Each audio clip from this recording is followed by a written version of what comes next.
Welcome. I'm Magnus, and I bring you horror stories to help you relax, or maybe to keep you up at night. Tell us where you're from. Are there spooky forests nearby? If you're a fan of scary stories, subscribe and drop a like. Get cozy, and let's begin.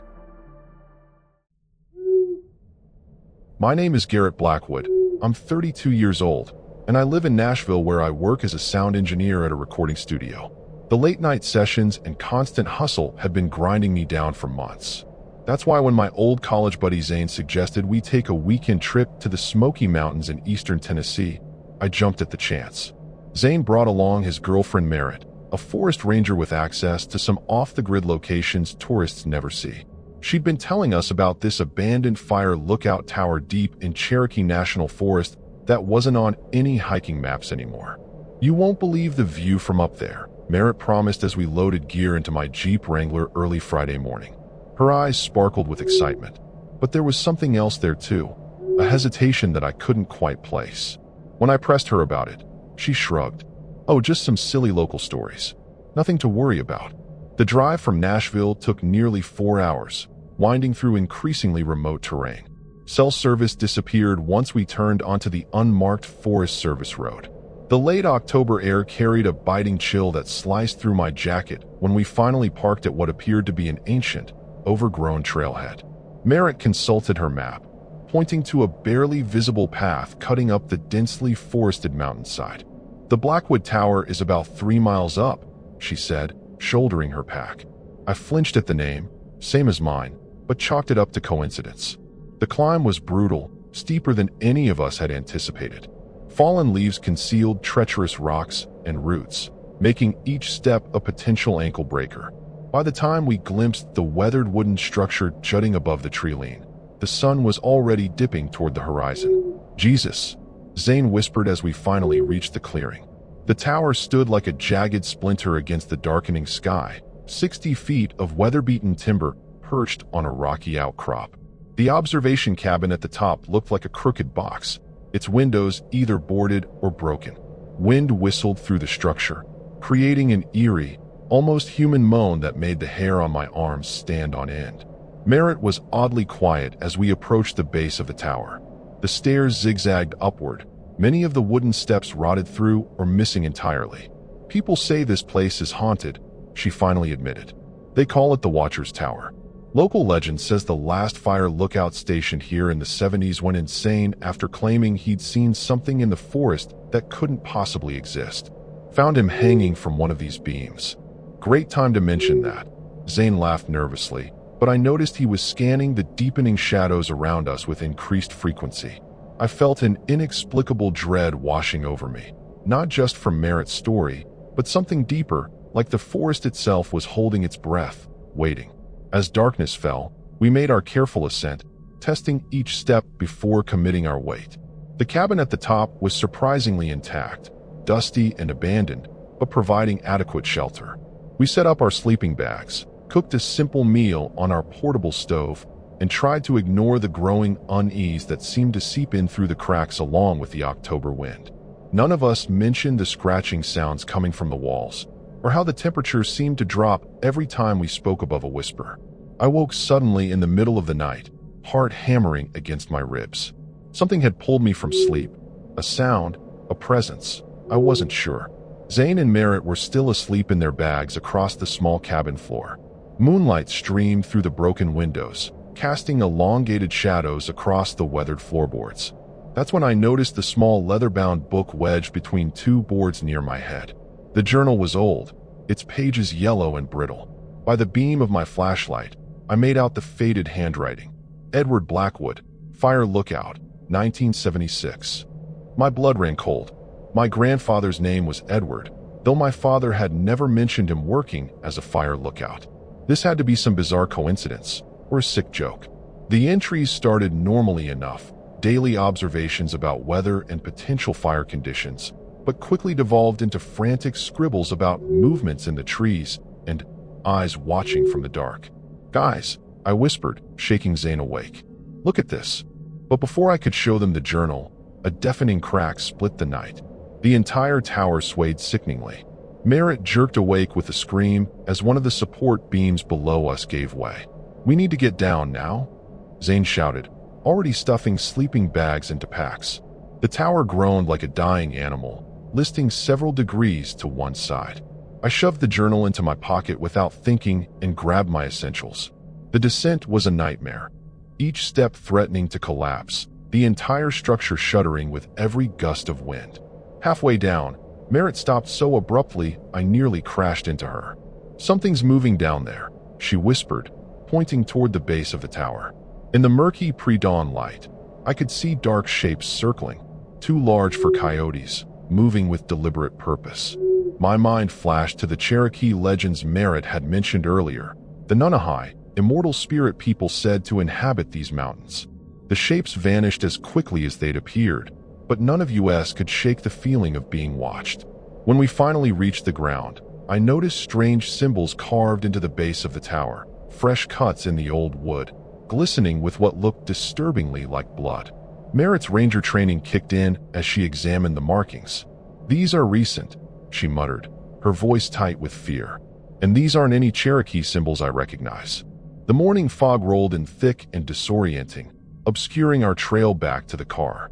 We huddled at the base of the damaged tower, unsure which direction to take. The journal in my pocket felt unnaturally heavy, like it was pulling me toward something. The fog refused to lift as morning progressed, wrapping around us like a damp shroud. Our compass spun wildly, rendering it useless, and Merritt's Forest Service map showed trails that seemed to have vanished overnight. Each attempt to find our way back to the car led us in circles, inevitably returning to the tower's shadow. By midday, a sickening realization settled over us. We were somehow trapped on this mountain. "This is impossible," Zane muttered, pacing anxiously. "Mountains don't just change." But Merritt's face had gone pale as she studied the landscape. Trees stood where no trees should be. Rock formations appeared that weren't on any survey. It was as if the land itself had rearranged while we slept. I pulled out the journal again, searching for clues. The later entries documented my apparent grandfather's deteriorating mental state, but also something more disturbing. "The forest feeds on fear," one passage read. "They appear as what you most dread. The tower is a beacon. Once lit, they will come." My hands trembled as I turned to the final entry. "My name is Edward Blackwood. If you are reading this, you are family. I'm sorry. They won't let anyone else find this. They've been waiting for you to return." A piercing scream shattered my concentration. Merritt stood frozen at the edge of the clearing, pointing toward a gap in the trees. A figure stood there, tall, unnaturally still, its limbs too long and jointed in all the wrong places. It wore what looked like an old fire lookout's uniform, its face obscured by shadow despite the midday light. "Don't look at it," Zane hissed, pulling Merritt back toward the tower. "Don't acknowledge it." But it was too late. The figure took a jerky step forward, then another. More shapes emerged from the forest behind it, twisted approximations of human form, moving with the stop-motion quality of old film. We retreated to the tower, our only shelter despite its structural damage. As we climbed, I noticed more symbols appearing on the steps, carving themselves into the wood before our eyes. My grandfather's journal burned against my leg where I'd pocketed it. Inside, I found a page I'd missed before, containing a crude map with instructions. The doorway opens only at dusk. The blood of Blackwood is the key. The creatures, whatever they were, gathered at the base of the tower, a grotesque congregation looking up at us with hungry anticipation. They didn't attempt to climb, just waited, as if they knew something we didn't. The damaged support beams continued to groan under our weight. We wouldn't survive another night up here. Merritt, using her ranger training, fashioned makeshift weapons from broken floorboards and metal fixtures. Zane set up barriers at the stairs, but I couldn't shake the feeling that we were playing right into their hands. The journal entries, the symbols, my family name, none of this was coincidence. We weren't victims of random circumstance. We were being hunted, or worse, harvested. As the afternoon waned, strange whispers filtered up through the floorboards. At first indistinct, they gradually shaped themselves into words I could understand. They were calling my name, not just Garrett, but my full name, middle name included, which I hadn't shared with either of my companions. The voices sounded like family members long dead, people whose voices I shouldn't be able to recognize, but somehow did. Dusk approached with excruciating slowness. The The creatures below had grown silent, but their numbers had increased. They formed a perfect circle around the tower, their faces, what passed for faces, all turned upward. Studying the journal more carefully, I found a folded paper tucked into the binding, a ritual, written in my grandfather's increasingly manic handwriting. "We need to try something," I told the others, explaining what I'd found. "There's a way out described here. A doorway of some kind." "That's insane," Zane argued. "You can't seriously believe that occult nonsense." Merritt, however, looked less certain. "The Cherokee believe these mountains contain thin places, where our world and the spirit world overlap. Some of the older rangers won't come to this part of the forest." The ritual required blood, specifically Blackwood blood, at each of the cardinal points of the tower, followed by specific words in a language I didn't recognize but could somehow pronounce. As the sun touched the horizon, painting the fog blood red, I made my decision. Using Zane's pocket knife, I cut my palm and pressed it to the north-facing window. The effect was instantaneous. The glass hummed beneath my bleeding hand, a low vibration that quickly intensified until the entire tower shook. The creatures below began a rhythmic chanting that matched the vibration's frequency. I continued to the east window, then south, then west, leaving bloody handprints as I recited words that burned my tongue. "Garrett, stop!" Merritt screamed as the tower began to twist, not collapsing, but somehow realigning itself. Through the windows, I could see the forest shifting, the trees bending unnaturally as space itself seemed to warp. A deafening crack split the air, and a doorway of pure darkness appeared in the center of the cabin floor, a rectangular absence of everything, not just light. Zane backed away in horror, but the floorboards beneath him suddenly gave way. He tumbled backward with a scream, his body hitting one of the outer supports before plummeting toward the waiting circle below. Merritt lunged for him, but I held her back. There was nothing below but the creatures now, their forms shifting and merging into something new and horrible. "The doorway," I shouted over the cacophony of splintering wood and inhuman voices. "It's our only chance." The black rectangle pulsed like a living thing, neither inviting nor repelling. The journal had been clear. This was an escape, but not necessarily salvation. Beyond lay something else, somewhere else. With the tower collapsing around us and the creatures now climbing the remaining stairs with impossible speed, we had seconds to decide. I gripped Merritt's hand, the blood from my cut palm sealing us together. "Trust me," I begged, though I had no right to ask it. With the sound of snapping jaws and splintering wood just feet away, we jumped together into the void. The sensation of falling lasted both an instant and an eternity. When we landed, it was on solid ground, but not the forest floor. We stood in what appeared to be the same tower cabin, but intact, new. Through the windows, a different forest spread in all directions. The air smelled wrong, too sweet, too thick. Beside me, Merritt gasped for breath, her hand still locked in mine. The tower we now stood in was a perfect mirror of the one we'd left, except whole, untouched by time or decay. Outside, a forest stretched to the horizon, but the trees were wrong.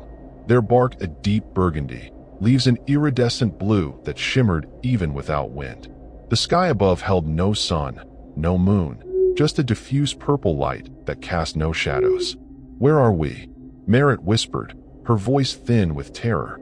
The journal had said nothing about what lay beyond the doorway, only that it existed. I had assumed, foolishly, that it would lead us to safety, back to our world but away from danger. Instead, we'd traded one nightmare for another. A movement outside caught my attention. Figures moved among the alien trees, humanoid but wrong in proportion, their skin the same burgundy as the bark. They made no attempt to approach the tower, merely watched with eyes that reflected light like a cat's. Something about their patient observation suggested they'd been waiting a very long time. "They're saying your name," Merritt said suddenly. I hadn't heard anything, but her eyes were wide, focused on something I couldn't perceive. "They're saying all the Blackwood names. Edward, your grandfather. Others. Generations of them." She turned to me, her expression horrified. "Garrett, what did your family do?" The realization hit me with crushing weight. The journal, the ritual, my bloodline, none of this was random. The Blackwoods hadn't been victims, they'd been custodians. Guardians of something ancient and terrible, Each generation, one of us had been drawn back to maintain the seal between worlds, to renew whatever pact had been made long ago. I'd misunderstood everything. The ritual wasn't to escape, it was to enter.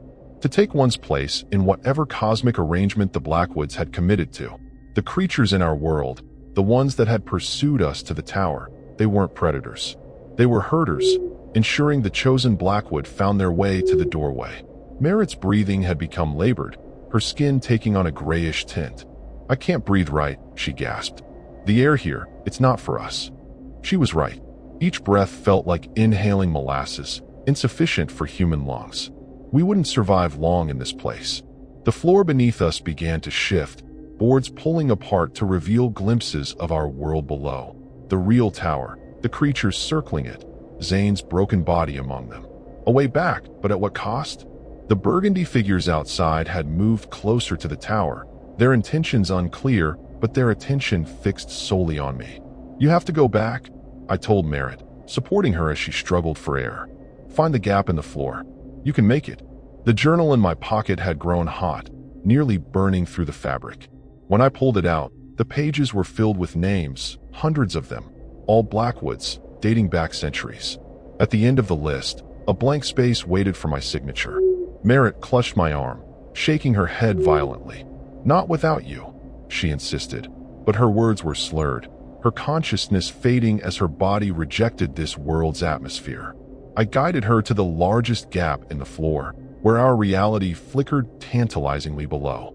"I'll find another way," I lied, knowing there was none. The contract required a Blackwood to remain, to serve whatever purpose my ancestors had agreed to. If I tried to leave, the doorway would close forever, trapping Merritt here to die and releasing whatever waited outside into our world. As I helped lower her through the gap, her eyes suddenly cleared, fixing on something behind me. "They're here," she whispered. I turned to find the burgundy figures had entered the tower, surrounded us. Their faces, if you could call them that, bore an impossible familiarity. In their alien features, I recognized echoes of my own. The choice was made for me. I pushed Merritt through the gap, watched her fall safely to our world below. The creatures circled closer as the floor sealed itself, cutting off my last escape. The journal in my hands opened to a fresh page, a pen materializing from nowhere. As I signed my name on the waiting line, I understood my grandfather's final words. This was never about escape. It was about continuation. The tower would stand. Another Blackwood would come, someday, and I would be waiting. Another guardian in an endless line. Another watcher in a fire tower that never existed in the human world. The true horror wasn't what waited in these forests. It was what would happen if we ever stopped our vigil.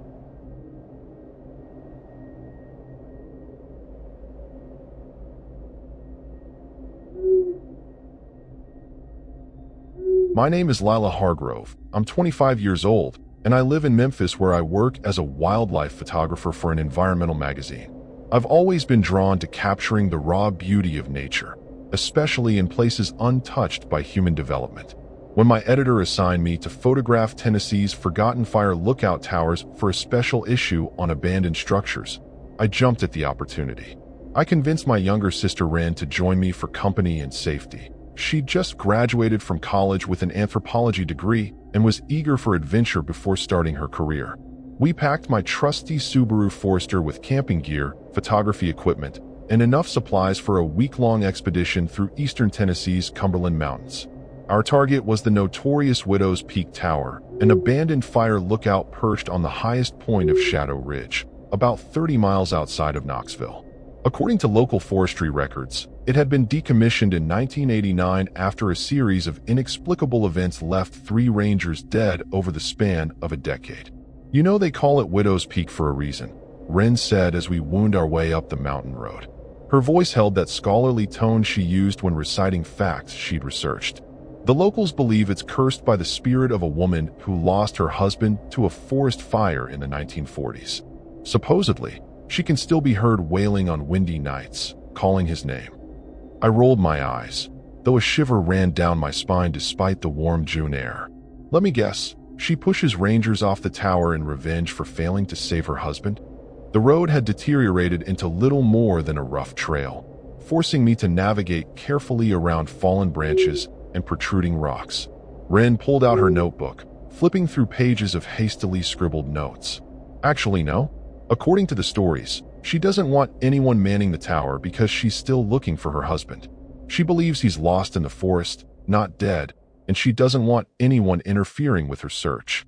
She pushed her glasses up on her nose. The 3 deaths were all ruled accidents or natural causes, but locals say the men all reported hearing a woman crying before they died. Our car lurched to a stop as the road ended abruptly at a moss-covered sign warning, "No vehicular access beyond this point." We'd have to hike the remaining 2 miles to the tower. As we shouldered our packs, I noticed how the forest seemed to press in around us. Denser, darker than it should be in midday.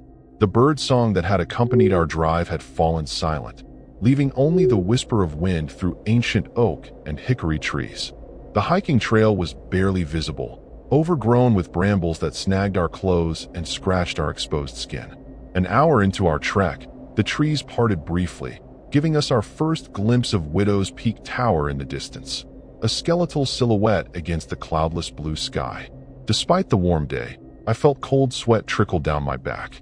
Something about the stark, abandoned structure seemed fundamentally wrong, like a splinter under the skin of reality. "Lila, look." Ren had stopped a few paces ahead, pointing to a small stone marker half buried in fallen leaves. Brushing aside the debris revealed crude carvings, symbols that resembled ancient Cherokee pictographs, mixed with what appeared to be early settler script. "This is fascinating. It looks like a boundary marker, but these symbols, some of them don't match any known Native American or European writing systems." As she traced the strange markings with her fingertips, I raised my camera to document them. Through my viewfinder, I noticed something Ren had missed. The stone was seeping a dark liquid from its crevices, too thick to be rainwater, too dark to be sap. I lowered the camera slowly, unwilling to point out the disturbing detail to my already nervous sister. Instead, I gently pulled her away, suggesting we reach the tower before sunset. By the time we arrived at the clearing surrounding the tower, long shadows stretched across the ground like grasping fingers. The structure itself stood nearly 80 feet tall, its weathered timber frame surprisingly intact despite decades of abandonment. Metal stairs zigzagged up to the observation cabin, which sat like a glass box atop the wooden skeleton. What unsettled me most, however, was the immaculate condition of the immediate area. No fallen branches, no overgrown weeds, as if someone or something had been maintaining the space. We made camp at the base of the tower, deciding to wait until morning to climb to the observation deck. As darkness fell, an unnatural silence descended on the forest. No insects chirping, no nocturnal animals stirring in the underbrush. The only sound was the occasional creaking of the tower above us, though the air was perfectly still. "Did you check the weather forecast?" I asked Ren as we huddled around our small campfire. "It feels like a storm might be brewing." The sky remained clear and star-filled, but pressure seemed to be building in the atmosphere, making my ears pop uncomfortably. Ren shook her head, consulting her phone. "No service up here, but it was supposed to be clear all week." She glanced nervously at the tower looming over us. "Maybe we should sleep in the cabin tonight instead of the tents. Those stairs don't look super stable, but it would be better than being caught in a sudden downpour." Against my better judgment, I agreed. We gathered our sleeping bags and essential supplies, using our headlamps to navigate the precarious metal staircase. Each step groaned under our weight, but held firm. Halfway up, Ren suddenly froze, gripping the railing with white knuckles. "Did you hear that?" she whispered, her headlamp beam darting frantically between the dark trees. I paused, straining my ears against the silence. For a moment, I heard nothing. Then, a soft sound carried on the breeze. A woman's voice, distant but distinct, calling what sounded like a name. The hairs on my arms stood on end. "It's just the wind in the trees," I lied, urging her upward. "Come on, we're almost there." But we both knew it wasn't the wind. The forest was deathly still, not a leaf stirring below us. The observation cabin was a single room, roughly 15 feet square, with windows on all sides offering a 360-degree view of the surrounding wilderness. Decades of dust coated the simple furnishings: a metal desk, a wood-burning stove, a narrow cot, and shelves lined with moldering logbooks and maps. Yet someone had been here recently. Fresh boot prints disturbed the dust on the floor, leading to and from the desk, where a modern-looking journal lay open. Ren approached it cautiously while I set up our makeshift camp. "Lila, you need to see this," she said, her voice taut with concern. The journal contained entries dated just 3 months prior, written in an increasingly erratic hand. The ranger, or whoever had left it, documented strange phenomena, lights moving through the forest at night, time discrepancies where hours passed like minutes, and most disturbing, appearances of a woman in white among the trees, always at dusk, always walking in the same pattern. The final entry just stops mid-sentence, Ren observed, pointing to the last page where the writing trailed off into a jagged line. It says, "She's coming up the stairs. I can hear her crying. I know I shouldn't open the door, but..." A loud thud from the roof cut off her words. Something heavy moved across the wooden surface above us, scraping and dragging with deliberate slowness. We extinguished our lights immediately, huddling together in the darkness as the movement continued around the perimeter of the cabin. "What the hell is that?" Ren breathed, her body trembling against mine. I shook my head, unable to speak as fear closed my throat. Whatever was up there wasn't human. Its movements were too fluid, too purposeful for a forest animal, yet too erratic for a person. The noise stopped directly above the trapdoor that led to the roof. In the silence that followed, I heard another sound that turned my blood to ice, soft weeping, a woman's sobs punctuated by whispered words I couldn't quite make out. Then came a gentle scratching at the trapdoor, like fingernails against wood. "Eleanor," a voice called softly, distorted with grief or perhaps something far worse. "Have you seen my Eleanor? She was supposed to meet me here." The scratching intensified, becoming more desperate. "Please, I know you're in there. I can smell you." Ren clutched my arms so tightly I would later find bruises. "That's not the widow," she whispered. "In the stories, the widow is searching for her husband, not someone named Eleanor." The realization did nothing to comfort us as the scratching became pounding, the trapdoor shuddering under the force of whatever wanted entry. With a sudden crack, one of the ancient hinges gave way. We grabbed our packs and fled down the stairs, no longer concerned about their stability in our panic to escape. Behind us, I heard the trapdoor crash open, followed by something heavy landing inside the cabin. I didn't look back, focusing only on placing one foot in front of the other on the treacherous staircase. We ran blindly into the forest, abandoning our tents and most of our supplies in our desperate flight from the tower. The night had grown unnaturally dark, our headlamps barely penetrating the thick blackness between the trees. Behind us, something crashed through the underbrush, something large and fast, gaining ground with each passing second. "There," Ren gasped, pointing to a narrow ravine cutting through the forest floor. Without hesitation, we slid down the steep embankment, sheltering under an overhanging rock as the sounds of pursuit passed overhead. Whatever hunted us seemed confused by our sudden disappearance, its movements becoming erratic, circling the area with growing frustration. When silence finally returned to the forest, we allowed ourselves to breathe again. Ren fumbled in her pack for her emergency satellite phone, the one piece of technology we'd brought that didn't rely on cell service. Her hands shook as she tried to power it on. "It's dead," she whispered, the color draining from her face. I charged it fully before we left Memphis. The implication hung between us. We were truly cut off, trapped on this mountain with whatever horror resided in the tower. Using my camera's night vision function, I examined our surroundings more carefully. The ravine we'd stumbled upon wasn't natural, its walls too straight, its floor too even. It was man-made, an old logging trench perhaps, or maybe something even older. Faded carvings similar to those on the boundary stone lined the earthen walls, visible only when my camera light struck them at certain angles. "It's a pathway," Ren realized, her anthropologist's mind working despite our terror. "These symbols are directional markers. They're guiding travelers somewhere." She pointed to a recurring symbol, a crude representation of a tower with a spiral inside it. "This might represent Widow's Peak, but the spiral, I think it's indicating something beneath the tower."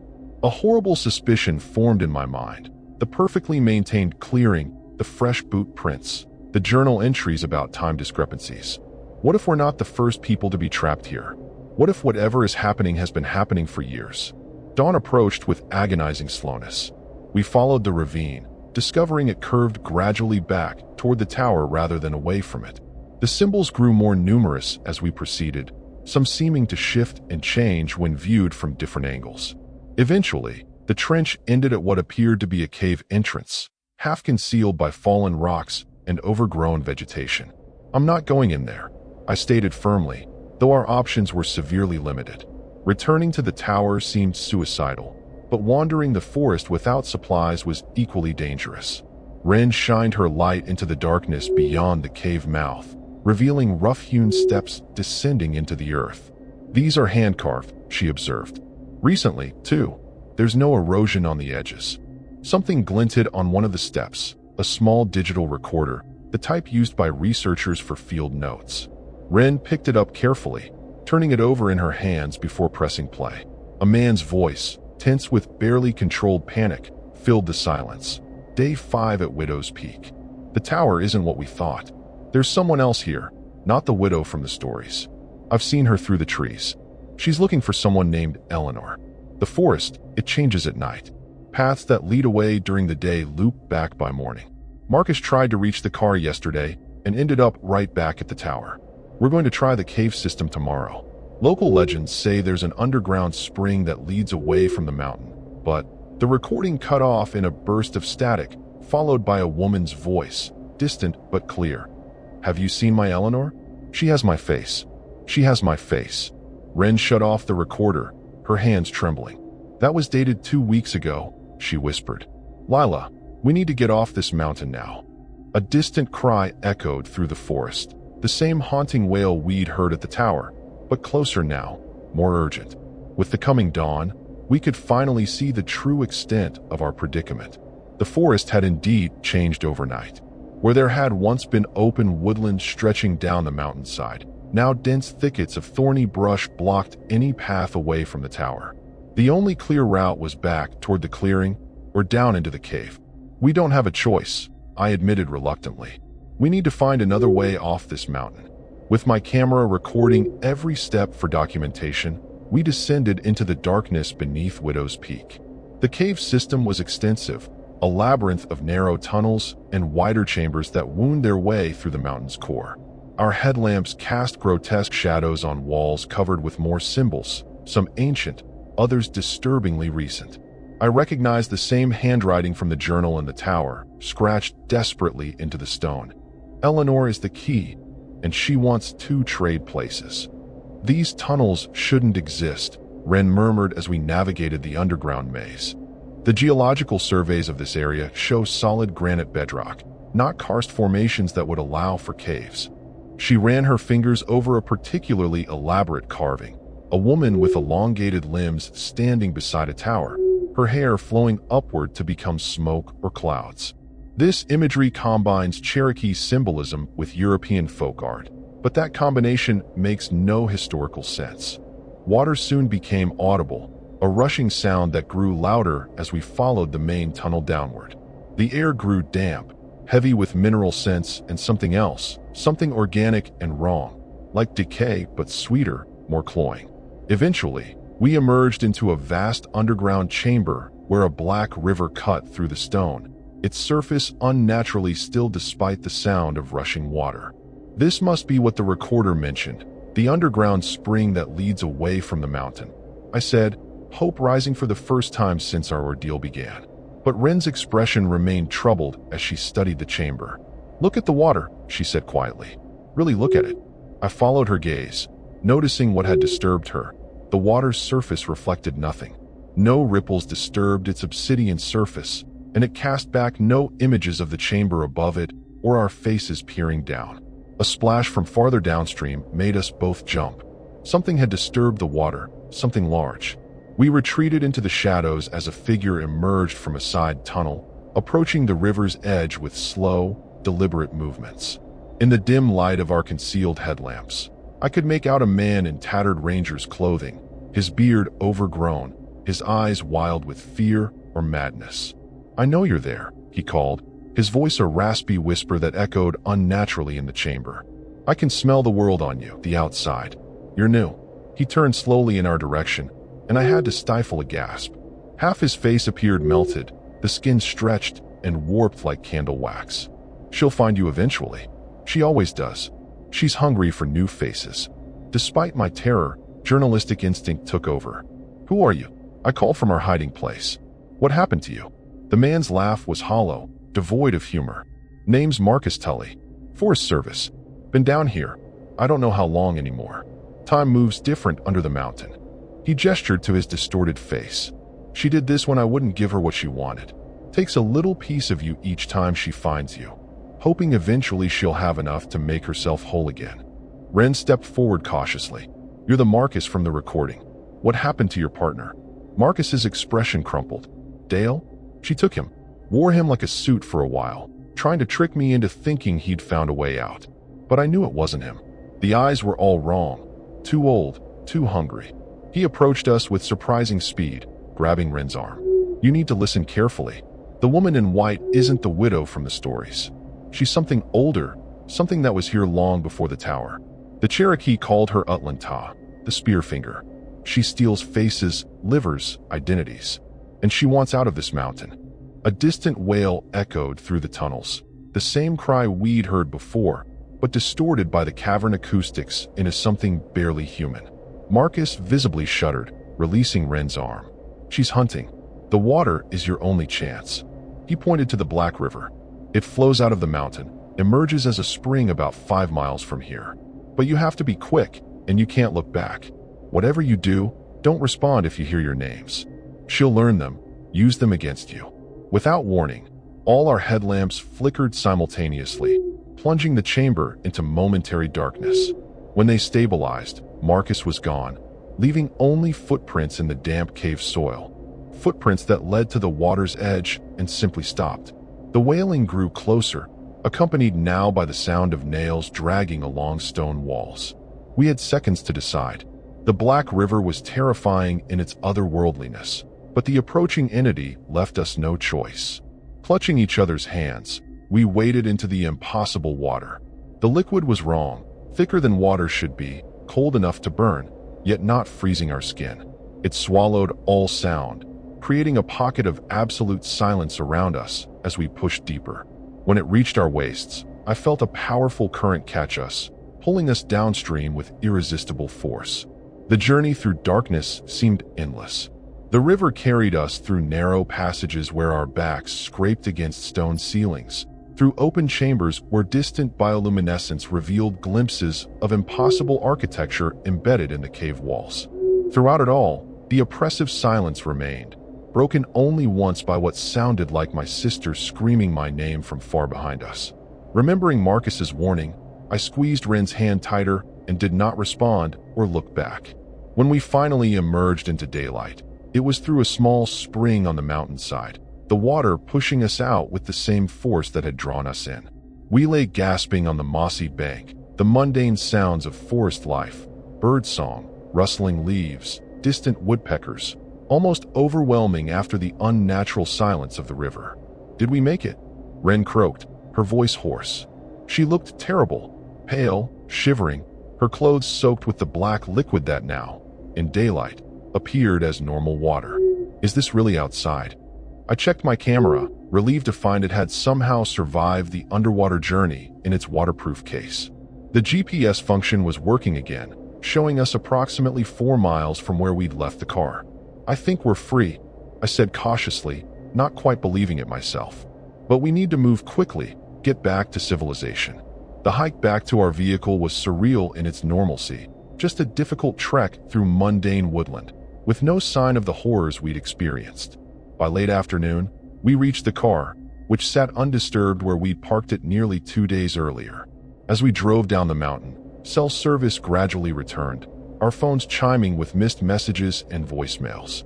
No one even knew we were missing, Ren observed, scrolling through notifications that seemed disconnected from our ordeal. Birthday reminders, social media updates, news alerts. It's like no time passed out here at all. I focused on the winding road, hands tight on the steering wheel. Let's get to a motel, clean up, process what happened. But even as I said it, I felt the first creeping doubts. Already, the precise details were growing hazy, dreamlike. Had we really experienced what we thought we had? The nearest town was a small place called Elkmont. We checked into a cheap motel, showered away the cave grime, and tried to make sense of our experience. I downloaded the footage from my camera, hands trembling with anticipation. This would be the proof, the evidence that we hadn't imagined everything. The files were there, but corrupted. Each video showing only static, each photo blurred beyond recognition except for one.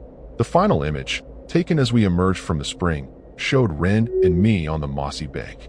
But something was wrong with the picture. Standing behind us, almost translucent but unmistakably present, was a woman in white, her face a blurred approximation of human features, her hand reaching toward the back of Ren's head. "Lila." Ren's voice from the bathroom sounded strange, higher, younger somehow. Something's wrong with my face. I found her staring into the mirror, fingers prodding at her cheek where a small patch of skin had taken on a waxy, melted appearance, just like Marcus in the cave. As I watched in horror, the patch grew larger, spreading across her jawline like candle wax softening under heat. "She's still with us," Ren whispered, tears streaming down her face. Tears that left raised welts where they trailed across her dissolving skin. She followed us through the water. My phone buzzed with an incoming text from an unknown number. With trembling fingers, I opened the message. It contained just 4 words. "Eleanor has my face." As realization dawned, I remembered Marcus's warnings about the creature stealing identities. The thing in the bathroom wasn't my sister, perhaps hadn't been since the Black River. The Utlanta hadn't followed us out of the mountain. We had carried her out, given her exactly what she wanted, passage to the outside world. I backed toward the motel room door as the thing wearing my sister's dissolving face stepped out of the bathroom. "What have you done with Ren?" I demanded, though I feared I already knew the answer. The creature's smile stretched too wide, revealing teeth that were rapidly reshaping themselves. "Ren is still in the mountain," it said in a voice that contained echoes of my sister's tones, but wasn't quite right, along with all the others. "But don't worry about her. Worry about yourself," Lila Hargrove from Memphis. It touched its melting face curiously. "This form is temporary. Just practice. Your face is the one I really want." I fled through the door, ran to the car, drove blindly into the gathering dusk. In my rearview mirror, I could see a figure standing in the road outside the motel. Not Ren's form anymore, but something taller, thinner, its limbs wrong in ways I couldn't quite process. It raised one elongated arm in a mocking wave. My camera sits beside me as I write this final account. The single uncorrupted image on its memory card my only proof. I'm driving back toward Widow's Peak Tower, back toward the mountain that holds my sister captive. I know it's probably suicidal. Know that the creature wants me to return, that it's probably been manipulating me from the start. But what choice do I have? The most disturbing realization came only hours ago, when I caught my reflection in the car window. A small patch of skin below my ear has already begun to change, taking on that same waxy, melted appearance. The transformation has begun. Whatever emerged from that spring, whatever is wearing my sister's identity while hunting for mine, left something behind inside me. A seed, a piece of itself. The tower stands silhouetted against the sunset as I approach the mountain again. I know now why the observation cabin was so meticulously maintained, why the clearing was kept free of debris. The tower isn't abandoned at all. It's tended, preserved, protected by those who understand its true purpose. Not as a lookout for forest fires, but as a beacon for something much older, much hungrier than any flame. In the gathering darkness, I can already see a figure waiting at the base of the tower, its outline shifting between forms, sometimes appearing as Ren, sometimes as the Ranger Marcus, sometimes as something no human language has words to describe. The Utlanta has been waiting for me, for my return to complete whatever cycle we unwittingly became part of. I'm leaving this account in the car, along with my ID and the camera. If you're reading this, don't come looking for me. The woman you'll meet on the mountain with my face isn't me anymore. And whatever you do, never answer if you hear someone calling your name in the forests around Widow's Peak Tower.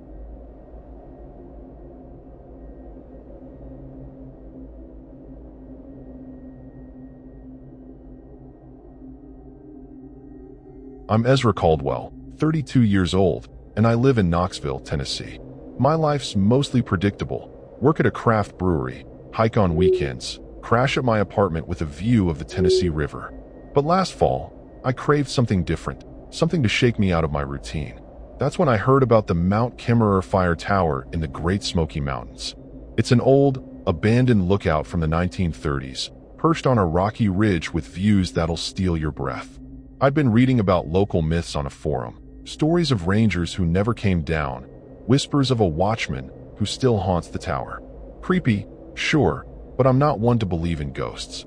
I just wanted a solo adventure, something to brag about at the bar. My buddy Theo, a 28-year-old park ranger with a knack for tall tales, warned me against it. "That tower's bad news, Ezra," he said over beers one night, his eyes darting like he was spilling a secret. "Folks say the watchman's spirit doesn't like visitors." I laughed it off. Theo's always spinning stories about cursed trails or phantom bears. But he wasn't joking this time. He told me about a hiker who stayed there in the 90s and vanished, leaving only a journal full of panicked scribbles. I figured it was just campfire talk, the kind of thing you hear growing up in Tennessee where every mountain's got a ghost story.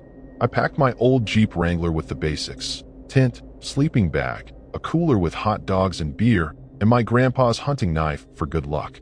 The plan was simple: drive from Knoxville to Cosby Campground, hike 6 miles up the Low Gap Trail to the Appalachian Trail, then another half-mile to the tower. I'd camp there for 2 nights, soak in the views, and maybe spook myself a little for fun. I mean, who doesn't love a little horror vibe when you're alone in the woods? The tower's stone walls and creaky platform sounded like the perfect spot to feel alive, maybe even flirt with something unsettling. The drive to Cosby was quiet, just me and the hum of the Jeep's tires on Highway 321. The Smokies loomed ahead, their peaks shrouded in mist like they were hiding something.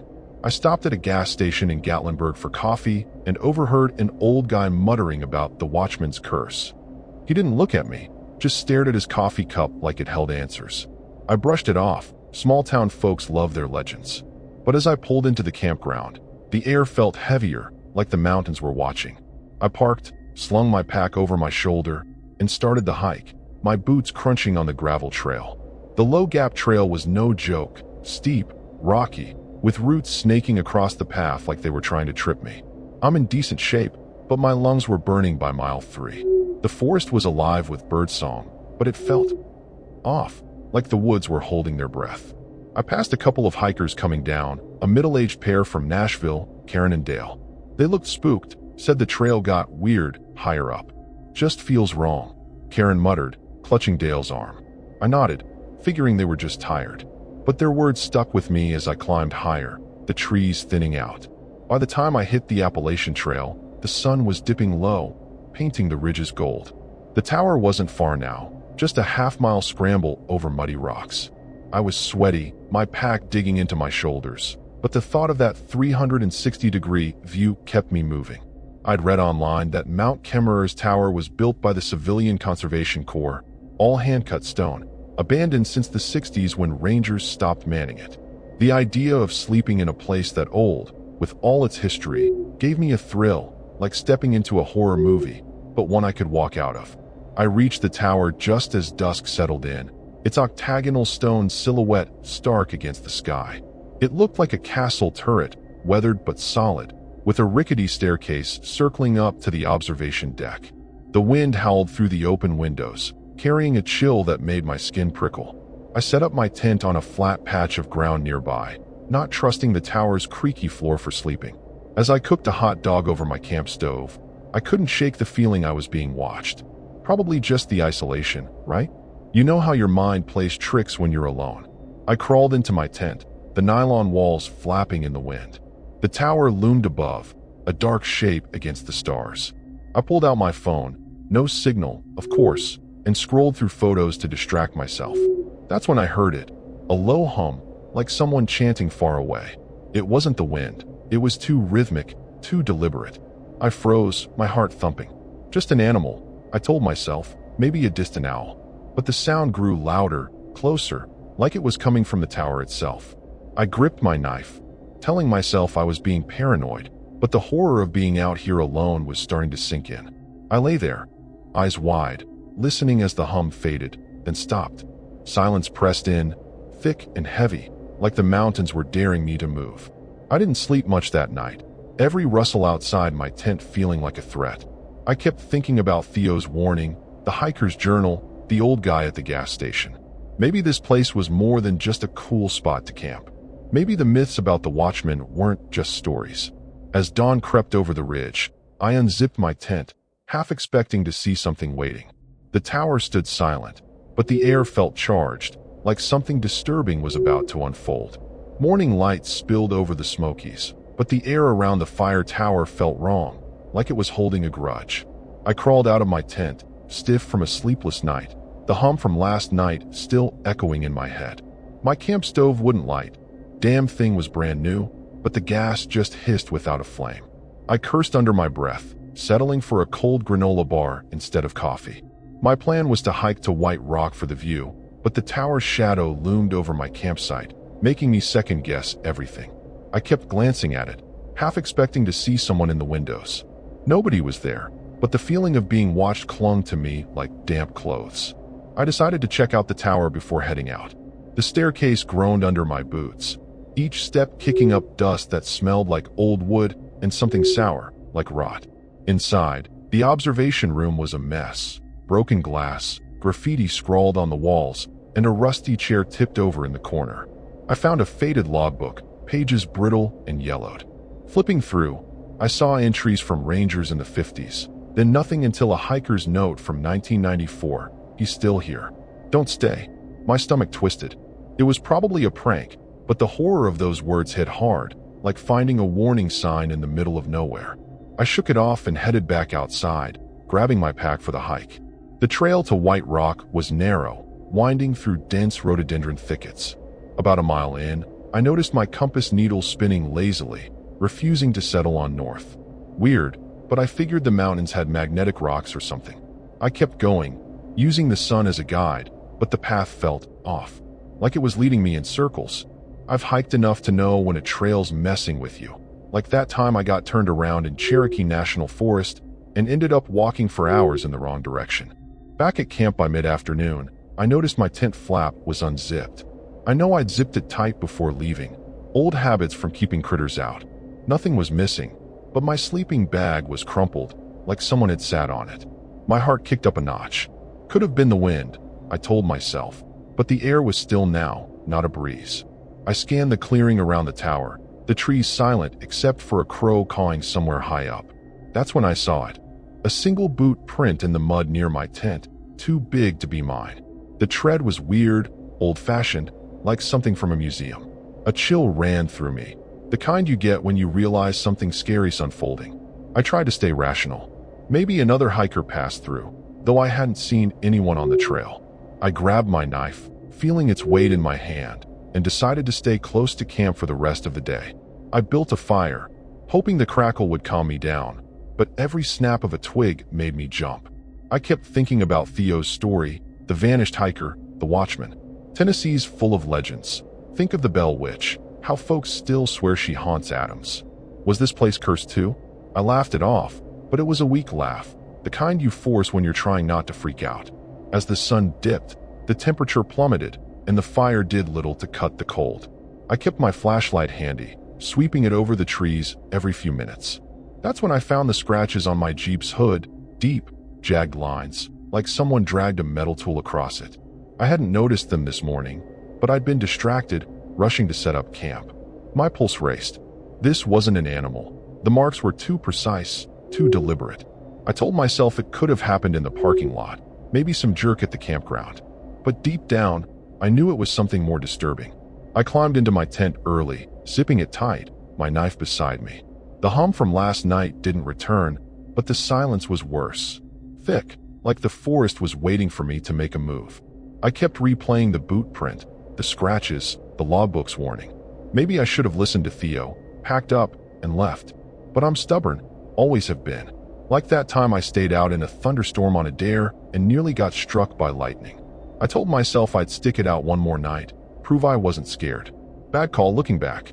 Around midnight, I heard it again, not the hum, but a faint tapping, like fingers on glass. It was coming from the tower. I lay still, heart hammering.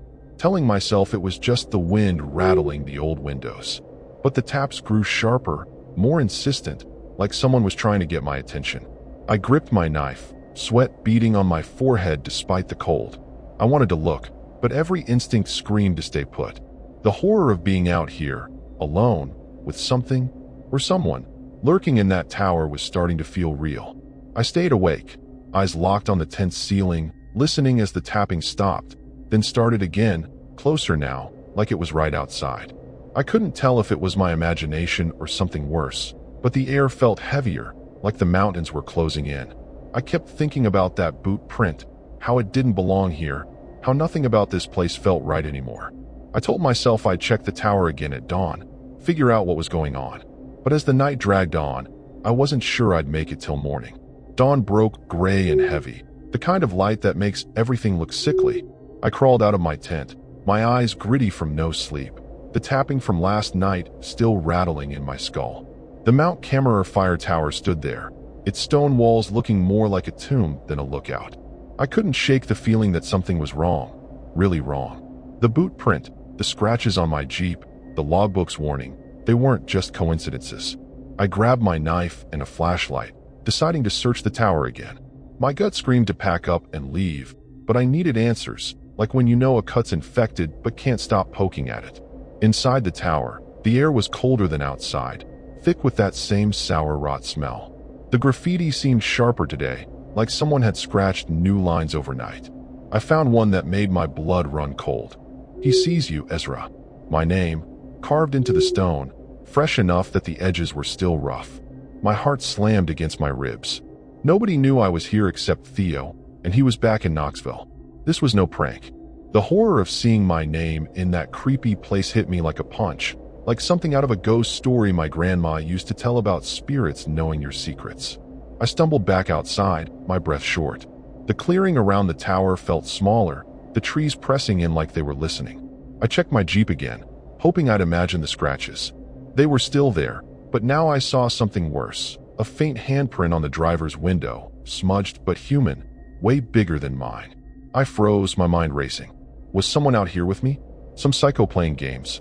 Tennessee's got its share of weirdos. Think of those urban legends about drifters in the Smokies who stalk campers. But this felt different, more disturbing, like it wasn't entirely human. I decided to hike back to the trailhead, get a signal, and call Theo for help. I packed my gear in a rush, my hands shaking as I stuffed my sleeping bag into its sack. That's when I noticed my cooler was tipped over, the hot dogs and beer scattered like something had rifled through them.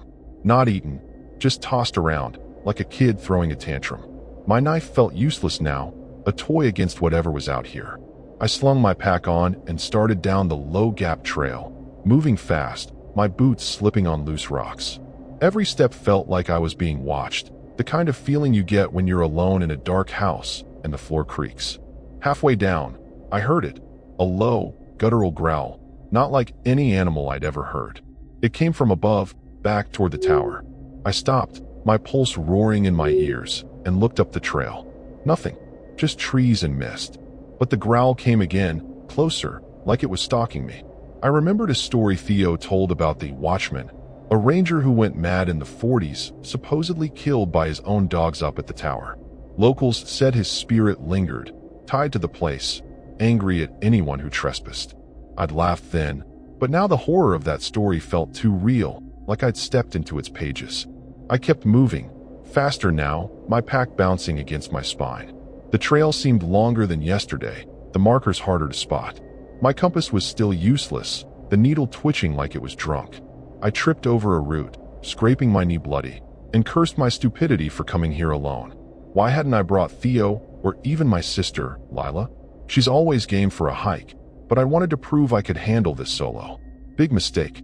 The growl came again, behind me now, and I swear I saw something move in the trees, a tall, dark shape, gone before I could focus. I reached a stream, one I didn't remember crossing on the way up. The water was murky, almost black, and smelled like decay. I hesitated, then waded through, the cold biting my shins. On the other bank, I found another boot print, same old-fashioned tread as before, pressed deep into the mud. My stomach dropped. Whoever, or whatever, was out here was following me. I thought of the Bell Witch again, how she'd torment folks by mimicking their voices. Was this thing mimicking a person, leaving prints to mess with my head? The thought was so scary I almost laughed, but it came out more like a sob. I pushed on, the trail twisting through thicker woods. The growl faded, but now I heard whispers, soft, like voices carried on the wind, too faint to make out words. I told myself it was just exhaustion, my mind playing tricks. Like that time I stayed up for 48 hours during a college road trip and thought I saw my reflection move in a gas station mirror. But this was different. The whispers grew louder, chanting my name, Ezra, Ezra, in a rhythm that matched my steps. I spun around, flashlight sweeping the trees, but nothing was there. Just shadows and silence, heavy and wrong. By late afternoon, I was lost. The trail markers had vanished, and my phone still had no signal. The whispers stopped, but the air felt charged, like a storm was coming. I sat on a rock, trying to calm my breathing, when I saw it. A figure at the edge of the clearing, tall and thin, standing motionless. It wore a tattered ranger's uniform, its face hidden in shadow. My heart stopped. I blinked, and it was gone, but the terror stayed, clawing at my chest. Something was clearly wrong, and I wasn't just lost in the woods. I was being hunted. My legs burned as I bolted down the trail, the figure in the ranger's uniform seared into my mind. The woods felt alive, branches clawing at my jacket like they wanted to hold me back. I didn't know where I was going, just away from that thing. My pack bounced, heavy with gear I didn't need anymore. I thought about ditching it, like when you drop your bag to run from a bully in school, but my knife was in there, and I wasn't letting go of that. The air was thick, the mist curling around the trees like smoke. Every step felt like a gamble, the horror of being chased by something I couldn't explain pushing me faster. The trail was a blur, rocks and roots tripping me up. I fell hard, my palms scraping dirt, blood mixing with mud. The growl came again, low and close, vibrating through the ground. I scrambled up, my flashlight swinging wildly, catching glimpses of trees that looked wrong, twisted, like they'd grown to trap me. I remembered a story my dad told about a hiker in the Smokies who ran from a bear and ended up deeper in the woods, lost for days. I couldn't let that be me, but the terror of that figure kept me moving, heart pounding like it had burst. I hit a fork in the path I didn't recognize. Left or right? No markers, no clues. My compass was still useless, spinning like a kid's toy. I went left, mostly because it sloped downhill, toward where I hoped the Cosby campground was. The whispers started again. Ezra, stay. Soft but insistent, like a friend begging you not to leave a party. I ignored them, focusing on my boots hitting the ground. The myths about the watchman, how he'd lure people off trails, felt too real now. Was he hurting me somewhere? The thought was so disturbing I nearly stopped, but stopping wasn't an option. The forest thickened, the trail narrowing until it was barely a path. I pushed through briars, thorns snagging my jeans. My phone was dead weight in my pocket, no signal to call Theo or anyone. I thought about yelling for help, but who'd hear me out here? The growl came closer, now mixed with heavy footsteps, deliberate and slow. I glanced back and saw it again. The figure, taller this time, moving between trees like it was gliding. Its face was still hidden, but its eyes glinted, reflective like a cat's. The horror of it hit me like a wave, and I ran faster, my lungs screaming. I stumbled into a clearing, the ground soft and uneven. My flashlight caught something, a pile of bones, small and scattered, like from a rabbit or maybe something bigger. I didn't stop to look. The footsteps were louder now, crunching behind me, too close. I remembered a trick from a survival show. Zigzag when you're being chased, throw off your pursuer. I tried it, darting left, then right, but the footsteps matched me, like whatever it was knew my every move. My mind flashed to the Bell Witch, how she'd toy with her victims, letting them think they'd escaped. Was this thing playing with me? The trail opened up, and I saw a faint glow ahead, maybe the campground's lights. Hope surged, but then I heard a crack, like a branch snapping under a heavy boot. I spun around, knife in hand, ready to fight. Nothing was there, but the air felt wrong, heavy with that sour rot smell from the tower. I kept running, my legs shaking, the glow getting brighter. I was so close, but the footsteps didn't stop, and now they were joined by a laugh. Low, guttural, not human. It was the kind of scary sound that makes you question everything, like hearing a scream in the middle of the night. I burst onto a gravel path, the Cosby campground parking lot just ahead. My Jeep was there, scratched and battered, but still my lifeline. I fumbled for my keys, hands slick with sweat, and glanced back. The figure stood at the edge of the woods, motionless, its eyes locked on me. I didn't wait to see more. I dove into the Jeep, locked the doors, and turned the key. The engine roared, and I peeled out, tires spitting gravel. The figure didn't move, but its gaze followed me, burning into my skull. The horror of escaping something that didn't chase me was worse than if it had. I drove like a maniac, the Smokies blurring past. The campground was empty, no rangers, no other campers. Just me and the road. My heart was still racing, but I felt a flicker of relief, like I'd outrun the danger. I kept checking my rearview mirror, expecting to see those glinting eyes in the dark. Nothing, just the empty highway. I thought about calling Theo, but what would I say? That I'd seen a ghost? A monster? I laughed, shaky and weak, trying to convince myself it was over. But deep down, I knew I wasn't safe yet. The road twisted through the mountains, and I kept driving, aiming for Knoxville. The whispers were gone, but the silence was worse, like the calm before a storm. I couldn't stop thinking about the figure, the bones, the way it knew my name. Was it still out there, waiting? I gripped the wheel tighter, my knife on the passenger seat, useless now. The terror hadn't left me. It was in the car, in my head, in the way the shadows moved outside.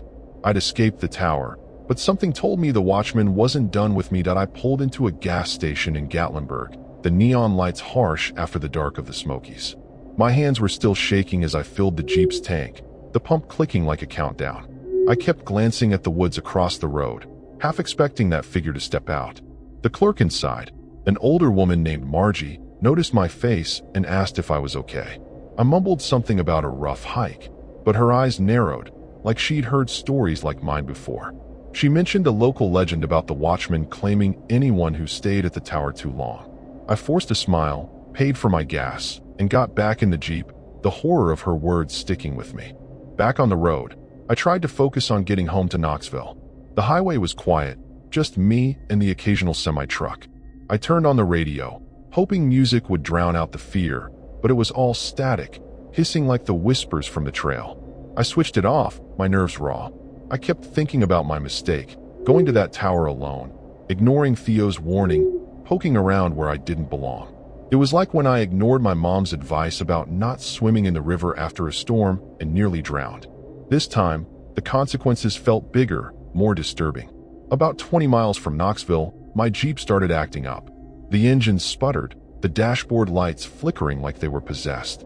I cursed, pulling over to the shoulder. The night was pitch black now, no moon, just stars and the faint glow of my headlights. I popped the hood, but I'm no mechanic, just a guy who can change a tire on a good day.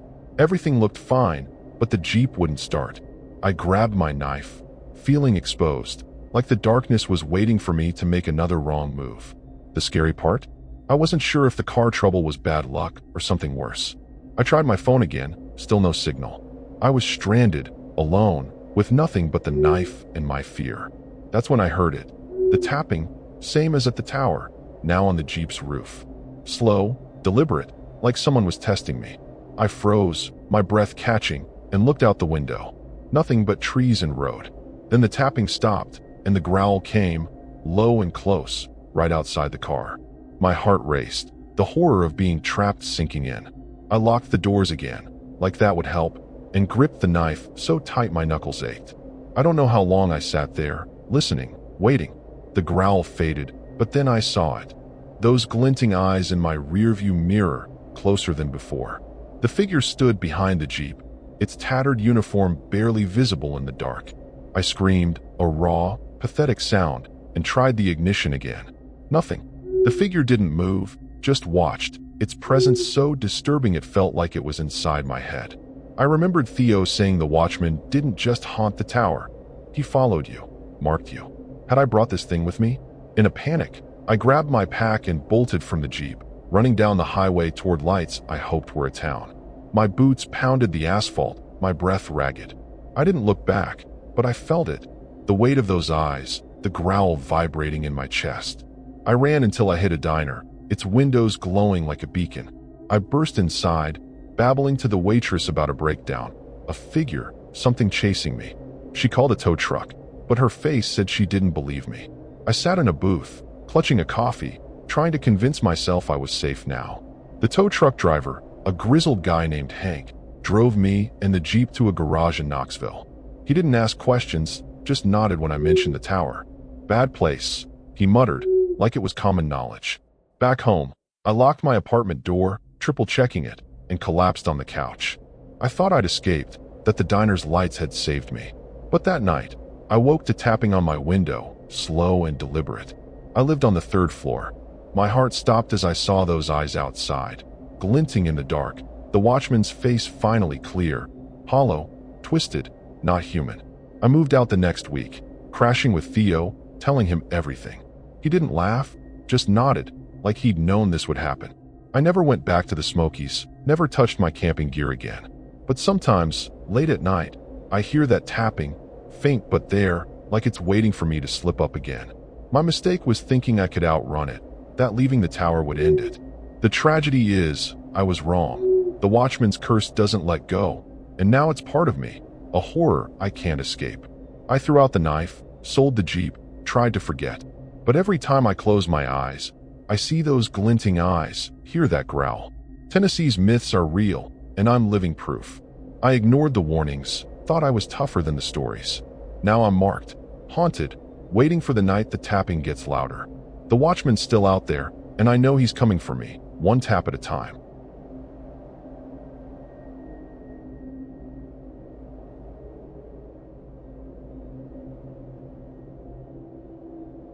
I'm Nora Hensley, 29 years old, and I live in Chattanooga, Tennessee. My days are spent managing a coffee shop downtown, where the Tennessee River sparkles outside my window. I'm no stranger to the outdoors. Hiking's my escape from the grind, a way to clear my head. Last summer, I got it in my mind to camp at the Shuckstack Fire Tower in the Great Smoky Mountains.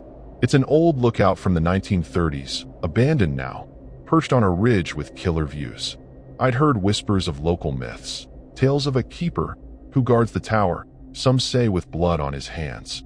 Spooky, sure, but I figured it was just folklore, like the stories my cousin Ren spins about haunted caves. Ren, a 25-year-old artist with a thing for the dramatic, tried to talk me out of it over tacos one night. That tower's cursed, Nora, she said, her eyes wide like she was auditioning for a horror flick. People see things up there, lights, faces, stuff that follows you home. I rolled my eyes. Ren's always been superstitious, blaming every creak in her apartment on ghosts. But she mentioned a hiker who camped there in 2010 and came back, different, muttering about a mark that wouldn't wash off. I laughed it off, craving the thrill of a solo trip to prove I wasn't scared. I loaded my beat-up Subaru Outback with gear, tent, sleeping bag, a stove, and my dad's old pocket knife for luck.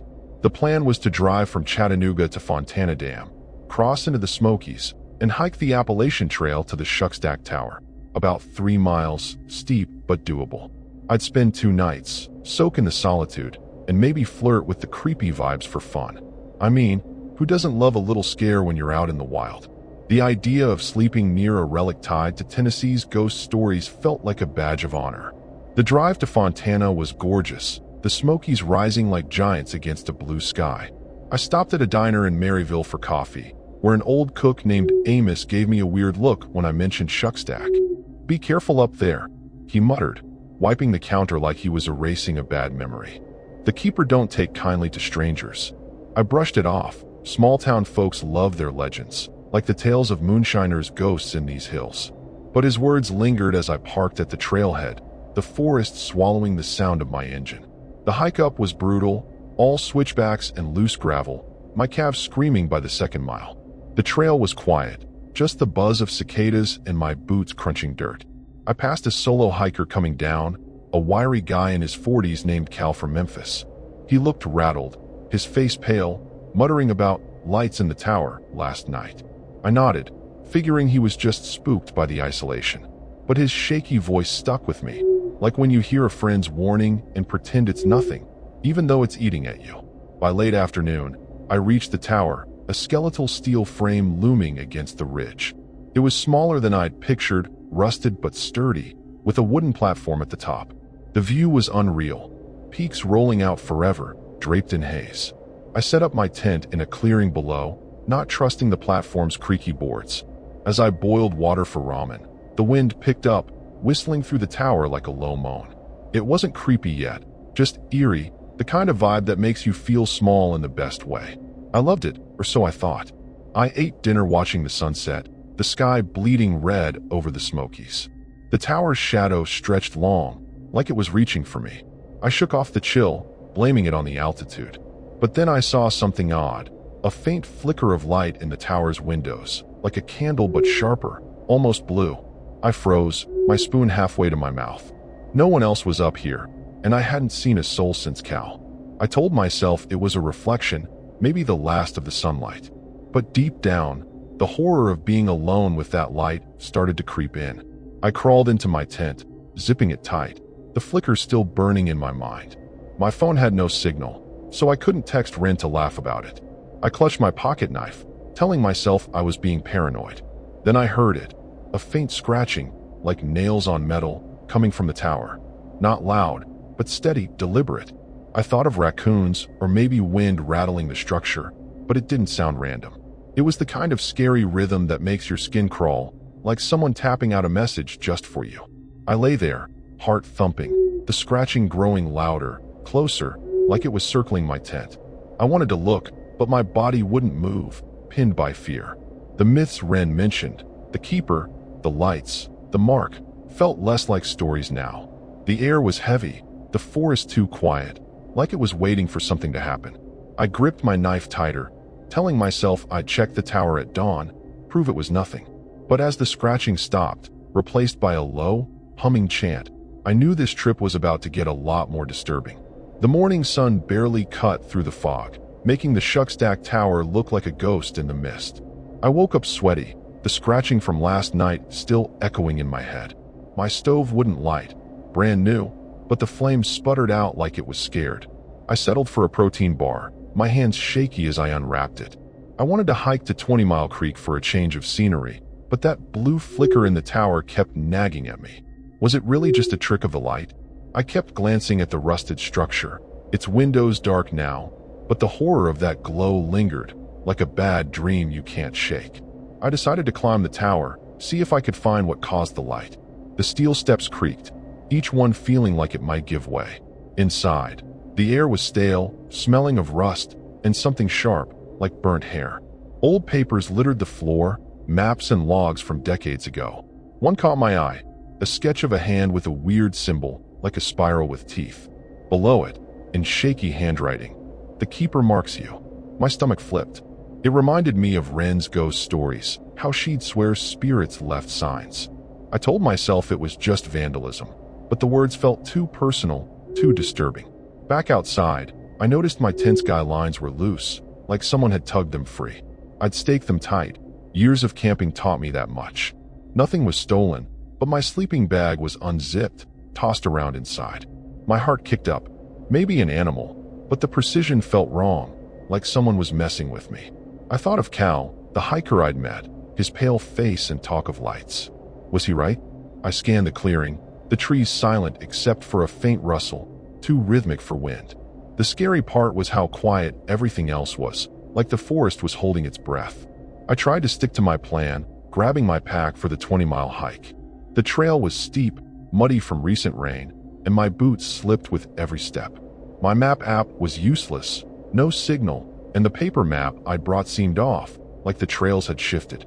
I've gotten lost before, like that time in Red River Gorge when I wandered for hours, but this felt different. The path kept looping back toward the tower, no matter which fork I took. The air grew heavier, the fog thicker, and I swear I saw that spiral symbol scratched into a tree. It was starting to feel like something horror movie level was going on. Back at camp by noon, I found my cooler tipped over, the ramen packets ripped open but not eaten. My pulse raced. This wasn't a bear. Bears don't play with food like that. I remembered Amos at the diner, his warning about the keeper. Tennessee's got its share of creepy tales, like the moon-eyed people who supposedly haunt these mountains. Was this their work? I laughed, trying to shake the fear, but it came out weak, like when you joke to cover up being scared. I decided to stay put, rebuild my fire, and keep my knife close. Leaving felt smarter, but I wasn't ready to admit defeat. The fire helped, its crackle grounding me as the fog thickened.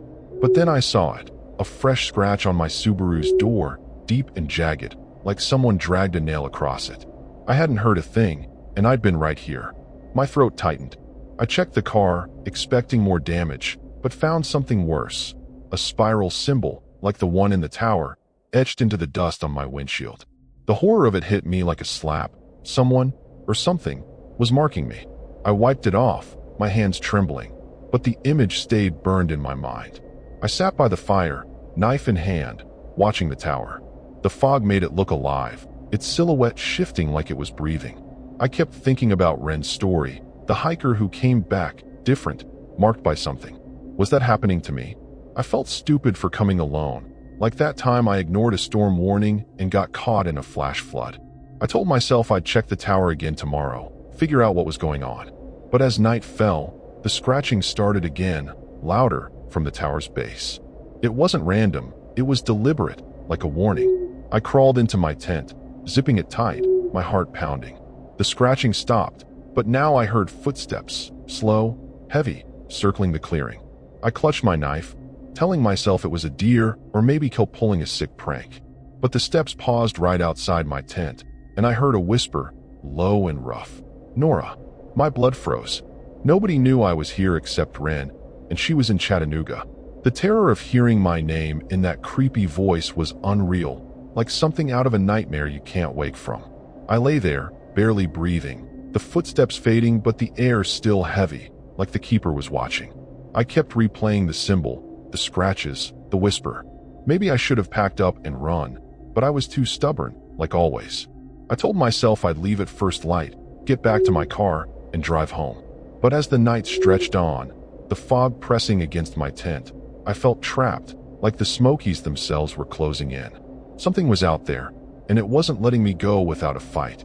The fog was thicker than ever, wrapping the Shuckstack Tower like a shroud.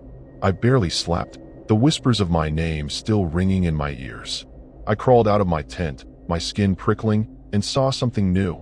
A spiral symbol, like the one in the tower, scratched into the dirt near my fire pit. My heart stopped.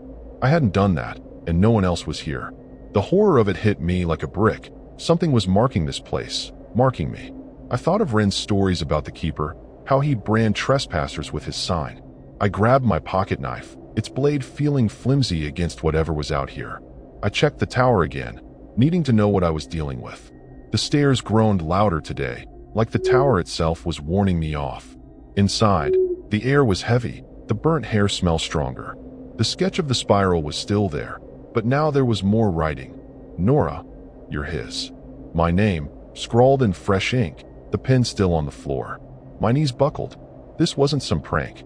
Nobody knew I was here except Ren, and she was no hiker. The scary reality sank in. Something knew me, and it was close. Outside, I noticed my Subaru's keys were missing from my pack. I'd left them in a side pocket, zipped tight. I tore through my stuff, panic rising, but they were gone. The spiral in the dirt was deeper now, like someone had retraced it while I was in the tower. I thought of Cal, the hiker, his talk of lights. Had he seen this too? Tennessee's got its share of creepy legends, like the Wampus cat stalking these hills. But this felt personal, like the keeper was toying with me, and the disturbing weight of that thought made my chest tight. I decided to hike out, keys or no keys. I'd walk to Fontana Dam, find help, maybe flag down a ranger. I packed light, leaving my tent, just grabbing water and my knife. The trail was a mess, fog so thick I could barely see 10 feet. My map was useless, the paths didn't match, like the forest had rearranged itself. I've gotten turned around before, like that time in Catoosa when I followed a bad trail and ended up at a dead end. But this was worse. The air buzzed with a low hum, like the chant from last night, and it felt like the woods were alive, watching. Half a mile down, I heard it, a sharp crack, like a branch snapping under something heavy. I froze, my breath hitching. The hum stopped, replaced by footsteps, slow and deliberate, coming from the fog. I gripped my knife, scanning the mist, and then I saw it. A figure, tall and gaunt, in a tattered coat, standing just beyond the trees. Its face was wrong. Too pale, too still, like a mask. My heart pounded, the horror of it locking my legs. It didn't move, just stared, its eyes dark pits. I thought of the moon-eyed people, pale spirits from Smoky Mountain lore, but this was no myth. It was real, and it was here for me. I backed away, my boots slipping on wet leaves. The figure didn't follow, but the footsteps started again, circling me now, like a predator herding prey. I remembered a survival tip from my dad. Never turn your back on a threat. But what do you do when the threat's everywhere? The fog seemed to pulse, the spiral symbol appearing on another tree, fresh and wet, like it was bleeding sap. The scary part wasn't just the figure. It was how the forest itself felt alive, working with it, trapping me in this nightmare. I pushed forward, my lungs burning, the trail twisting into nowhere. The footsteps kept pace, never closer, but never far. I tripped over a rock, gashing my shin, blood soaking my jeans. I cursed my stupidity for coming here, for ignoring Amos's warning, for thinking I could handle this alone. The figure appeared again, closer, its coat flapping like wings in the fog. It raised a hand, and I swear I saw that spiral carved into its palm, glowing faintly blue. The terror of it was overwhelming, like staring into something that shouldn't exist. I reached a creek, its water black and sluggish, smelling like rot. I waded through, the cold biting my legs, and found another spiral scratched into a boulder on the other side. My stomach churned. The footsteps stopped, but the hum grew louder, vibrating in my bones. I glanced back and saw the figure again, now at the creek's edge, motionless but closer. Its face shifted, like it was trying to mimic a smile, but it was all wrong. Too wide, too empty. The disturbing truth hit me. This wasn't just following me. It was claiming me, piece by piece. I kept moving, the trail markers gone, my sense of direction shot. The hum was everywhere now, drowning out my thoughts. I felt marked, like the spiral was burning into my skin, though I couldn't see it. The figure appeared again, always just out of reach, its eyes locked on me. I wanted to scream, to fight, but what could I do against something like this? The keeper, or whatever it was, wasn't human, and it wasn't letting me go. The forest felt like a cage, and I was running out of time. My legs screamed as I ran through the fog. The figure's hollow eyes burned into my memory. The trail was a maze, twisting back on itself like the forest was alive, trying to keep me here. I clutched my pocket knife, useless against whatever that thing was. My pack felt like a boulder, but I couldn't ditch it. Not with my water and the faint hope of finding my keys. The hum was louder now, vibrating in my chest, like the keeper was calling me back to the tower. The horror of being hunted in these woods hit me hard, like when you're a kid and realize the monster under your bed might be real. I tripped over a root, sprawling face first into the mud, my knife skittering away. I scrambled for it, heart pounding, as the footsteps started again, slow, heavy, closer. The fog swirled, and I saw the figure again, its tattered coat flapping, standing just beyond a tree. Its spiral-marked hand glowed faintly, pointing at me. I grabbed my knife and bolted, my lungs burning. I remembered a camping trip with Ren where we outran a storm, laughing as we dove into the car. This wasn't funny. This was a scary, life-or-death sprint. The trail dipped, and I saw a faint light, maybe Fontana Dam. Hope flared, but the footsteps matched my pace, the hum now a chant. Nora, stay. I zigzagged, a trick I'd seen in a movie to lose a pursuer, but it didn't work. The figure appeared ahead, then behind, like it was everywhere. Tennessee's myths, Wampus Cat, moon-eyed people, felt like kids' stuff compared to this. The air grew thicker, the spiral symbol appearing on rocks, trees, even scratched into my pack strap. The disturbing truth was clear. The keeper wasn't just chasing me, it was trapping me. I hit a clearing, the ground littered with small bones, like a warning. My flashlight caught the figure again, closer, its face shifting, almost human but wrong, like a wax figure melting. I screamed, running toward the light, the trail finally widening. The footsteps pounded behind me, the chant louder, my name echoing in the fog. I thought of Amos's warning at the diner, how the keeper claimed those who stayed too long. My mistake was thinking I could handle this place alone, and now I was paying for it in pure terror. The trail spat me out near the dam, My Subaru parked in the lot, scratched and dusty, but there. I patted my pockets, praying, and found my keys, somehow back in my jacket. My hands shook as I unlocked the car, diving inside and slamming the door. The figure stood at the lot's edge, motionless, its glowing hand raised like a farewell. I turned the key, the engine roaring, and peeled out, tires screeching on gravel. The horror of those eyes in my rearview mirror stayed with me, like a bad dream you can't shake. I sped toward Maryville, the fog thinning but the chant still faint in my ears. My hands gripped the wheel, my knife on the seat, useless now.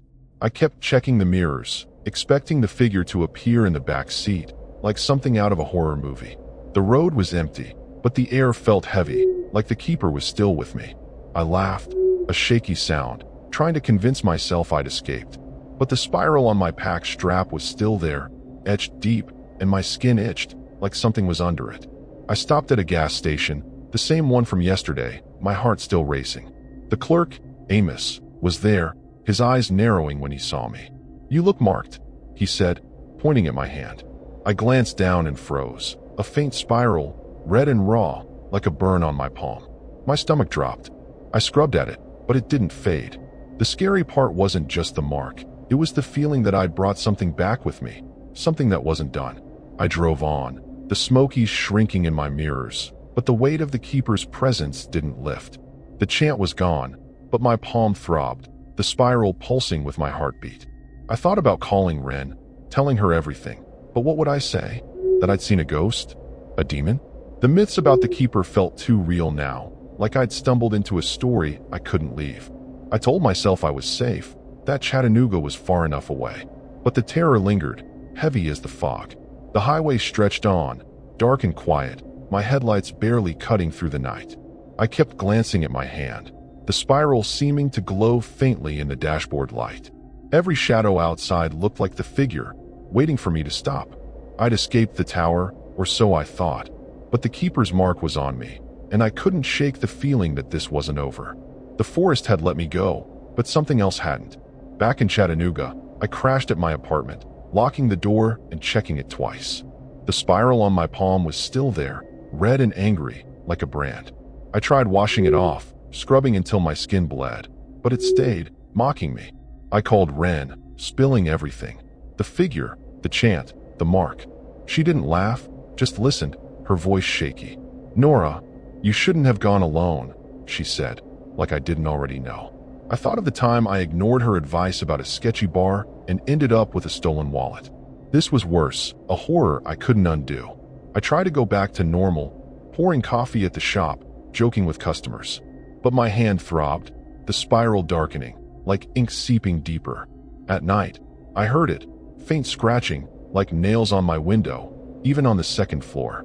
I'd lie awake, clutching my knife, the terror of the tower following me home. Wren came over, bringing sage to burn, like that would help. She mentioned a local legend about the keeper binding people with his mark, claiming them forever. I wanted to laugh, but the sound stuck in my throat. One night, my car wouldn't start, the engine dead despite a full tank. I checked under the hood, my heart sinking when I saw it, a spiral scratched into the battery, fresh and deep. I called a mechanic, a guy named Roy, who shrugged it off as vandalism. But his eyes lingered on my hand, like he knew something.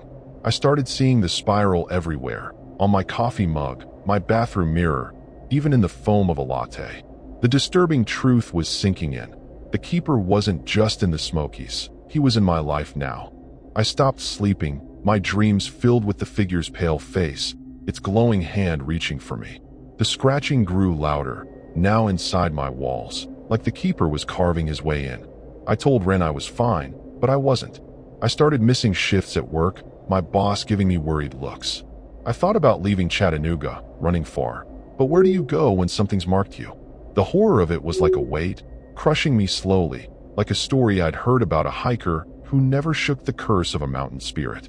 One evening, I found a note on my kitchen counter, in my handwriting, but not mine. "You're his." My blood ran cold. I hadn't written it, hadn't even been home all day. I called Wren, panicking, and she rushed over. We searched the apartment, finding spirals scratched into my furniture, my books, even my bed frame. The scary part wasn't just the marks. It was the feeling that I was losing myself, like the keeper was taking over, piece by piece. I decided to go back to Shuckstack, confront whatever this was. Ren begged me not to, but I was desperate, like when you know you're sick, but keep pushing through. I drove to Fontana, my hand burning, the spiral glowing faintly. At the trailhead, I hiked up, faster than before, the fog thick and the hum louder. The tower loomed, its windows dark but alive with that blue flicker. I climbed the stairs, knife in hand, ready to end this.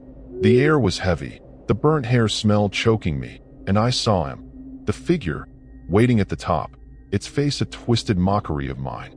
I screamed, swinging my knife, but it passed through him like smoke. The figure laughed, a sound like breaking glass, and raised its hand, the spiral blazing. I felt a searing pain in my chest, my vision blurring. I stumbled back, falling down the stairs, my head cracking against the steel. The last thing I saw was the figure leaning over me, its eyes empty, the spiral on my palm burning brighter than ever. My mistake was thinking I could fight the keeper, that I could go back and win. I woke in a hospital, Ren at my side, saying they'd found me at the trailhead, barely breathing. My chest was scarred with a spiral, burned into my skin, permanent. The doctors called it a freak injury, but Ren knew better. I never went back to the Smokies, quit my job, moved to a new city. But the scratching follows me, faint but there, every night.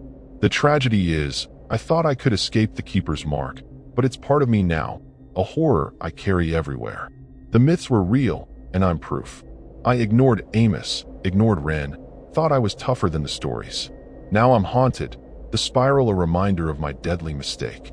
I see the figure in shadows, hear the hum in quiet moments. The keeper didn't just mark me, he claimed me, and no matter where I go, he's there, waiting for the night I can't fight anymore.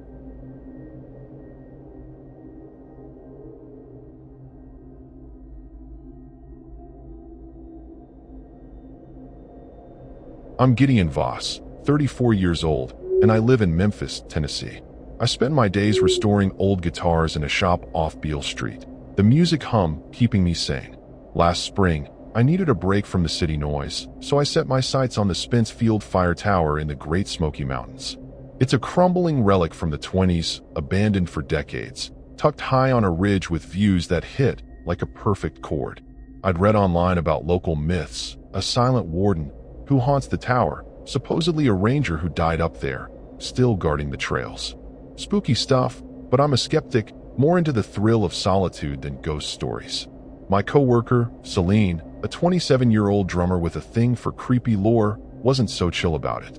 Gideon, that place is bad vibes, she said over coffee, her piercings glinting as she leaned in. Folks say the warden messes with your head, makes you see things. She told me about a camper in the 80s who stayed there and came back mumbling about faces in the trees. I shrugged it off. Celine's always hyping up tales, like the one about a haunted jukebox in our shop. But her warning stuck, like a song you can't unhear. I packed my old Ford Bronco with gear, tent, sleeping bag, a camp stove, and my trusty multi-tool, a gift from my dad. The plan was to drive from Memphis to Cades Cove, hike the Anthony Creek Trail to the Appalachian Trail, then up to the tower, about 5 miles total. I'd camp 2 nights, soak in the quiet, and maybe lean into the creepy vibes for kicks. I mean, who doesn't love a little horror buzz when you're out in the wild? The idea of crashing near a place tied to Smoky Mountain legends felt like a story I'd tell for years. The drive to Cades Cove was long but stunning, the Smokies rising like a green wall against the sky. I stopped at a gas station in Townsend, grabbing snacks, and caught a weird vibe from the cashier, a guy named Otis. Spence Field, huh? He said, eyeing my backpack. Stay sharp up there. The warden don't like company. I grinned, thinking he was playing up the local ghost shtick, like Memphis folks hyping Graceland hauntings. But his stare lingered, and I felt a chill as I hit the road again, the mountains looming closer. The hike up Anthony Creek was no joke. Muddy, steep, with rocks waiting to twist your ankle. I'm no stranger to trails, but this one felt heavy, the air thick with pine and something sharper, like ozone. I passed a family heading down, parents Lila and Mark with their teen son, Toby, from Knoxville. They looked uneasy, Toby muttering about weird vibes up high. I nodded, chalking it up to them being city folks spooked by the woods. But their nervous glances reminded me of Celine's warning, and I wondered if I was being too cocky. I hit the tower by dusk, its rusted frame jutting out like a skeleton against the ridge. It was smaller than I expected, just a metal platform with a tiny cabin, windows long gone.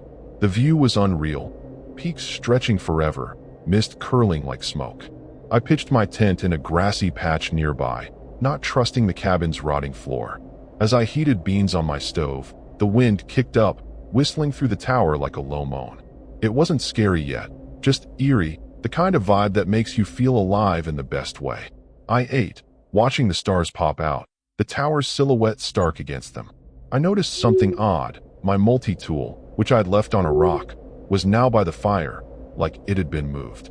I frowned, figuring I'd misplaced it, but my gut twisted. I scanned the clearing, the trees swaying in the breeze, and felt eyes on me, like when you're playing a gig and the crowd's staring. I laughed it off, blaming the myths, but the air felt heavier, like the mountains were sizing me up. I crawled into my tent, zipping it tight, my multi-tool back in my pocket. My phone had no bars, so I couldn't text Celine to joke about the spooky vibes. Then I heard it, a faint whistle, not the wind, but sharp, like someone calling a dog. It came from the tower, steady and slow. I froze, telling myself it was an animal, maybe an owl. But it didn't stop, and it felt deliberate, like it was meant for me.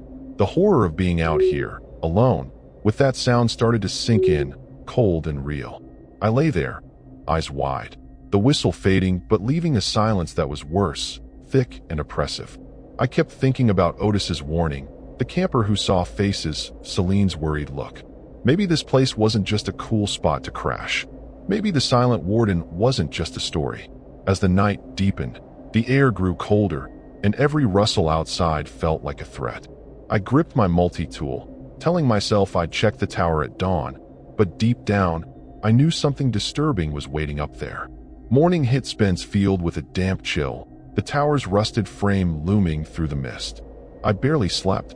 That whistle from last night stuck in my head like a bad riff. My camp stove was acting up, flame flickering like it was scared to stay lit. I settled for cold jerky, my hands unsteady.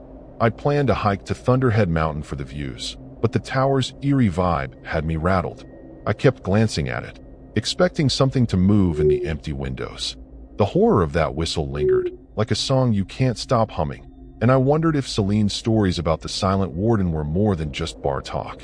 I decided to check the tower's cabin, see if I could figure out the whistle. The metal stairs creaked, each step echoing like a warning. Inside, the air was musty, thick with dust and a faint metallic tang. Old ranger logs were scattered on the floor, some torn, others faded. One page caught my eye, dated 1972, with a single line, "He's here, always watching." My gut twisted. It sounded like the kind of creepy note you'd find in a horror movie, but seeing it in real life was different, unsettling, like finding a warning scratched into a bar table back in Memphis. Back at camp, I noticed my tent's zipper was half open. I'd locked it tight, habit from keeping raccoons out. Nothing was missing, but my sleeping bag was twisted, like someone had rifled through it. My heart kicked up a notch. Maybe the wind, I told myself, but the air was still, the mist heavy. I thought of Otis's warning at the gas station, how the warden didn't like company. The scary part was how quiet the woods were. No birds, no bugs, just a silence that felt like it was listening. I grabbed my pack, planning to hike out to clear my head, but my map was off. The trails didn't line up, like the forest had shifted overnight. I've gotten lost before, like that time in the Ozarks when I followed a bad path and ended up circling for hours. But this felt wrong, like the trail wanted me to stay. I found a strange mark on a tree, a jagged line, like a broken arrow, carved fresh. It wasn't there yesterday, and it gave me a chill, like the Smokies were marking their territory. By noon, I was back at camp, rattled. My cooler was knocked over, the jerky packets torn but not eaten, scattered like a kid's tantrum. I froze, scanning the clearing. Nothing moved, but the tower's windows seemed darker, like they were watching me. I thought of Celine's tale about the camper who saw faces. Had he seen marks like this? Tennessee's got its ghosts, like the Bell Witch messing with folks' heads. I tried to laugh it off, but it came out shaky, the kind of laugh you force when you're spooked. I built a fire, hoping the crackle would calm me, but the mist thickened, swallowing the flame's glow. My multi-tool was missing again, this time from my pack. I found it later, stuck in the ground near the tower, blade open. My pulse raced. I hadn't left it there, and no one else was around. The disturbing idea hit me. Something was playing with me, like a cat with a mouse. I checked my Bronco, finding fresh scratches on the hood, shallow but precise, in that same broken arrow shape. I stayed close to camp, knife in hand, watching the tower. The mist made it look alive, its frame shifting like it was breathing. I kept thinking about the ranger log, the move tool, the silence. Was the warden real? I felt dumb for even wondering, like when I believed in boogeymen as a kid. But the air felt charged, like a storm was coming.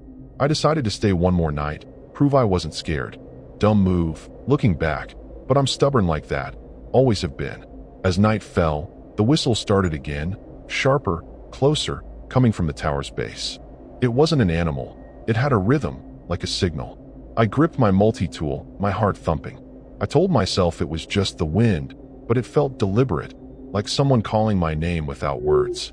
The horror of being out here, alone, with that sound was sinking in. I scanned the mist, seeing nothing but feeling everything. Eyes, presence, something waiting just out of sight. I crawled into my tent, zipping it tight, but the whistle didn't stop. It grew louder, joined by a faint scraping, like metal on stone. It was coming from the tower, steady and slow, like it was carving something. I lay there, frozen, telling myself I'd check it out at dawn, get answers.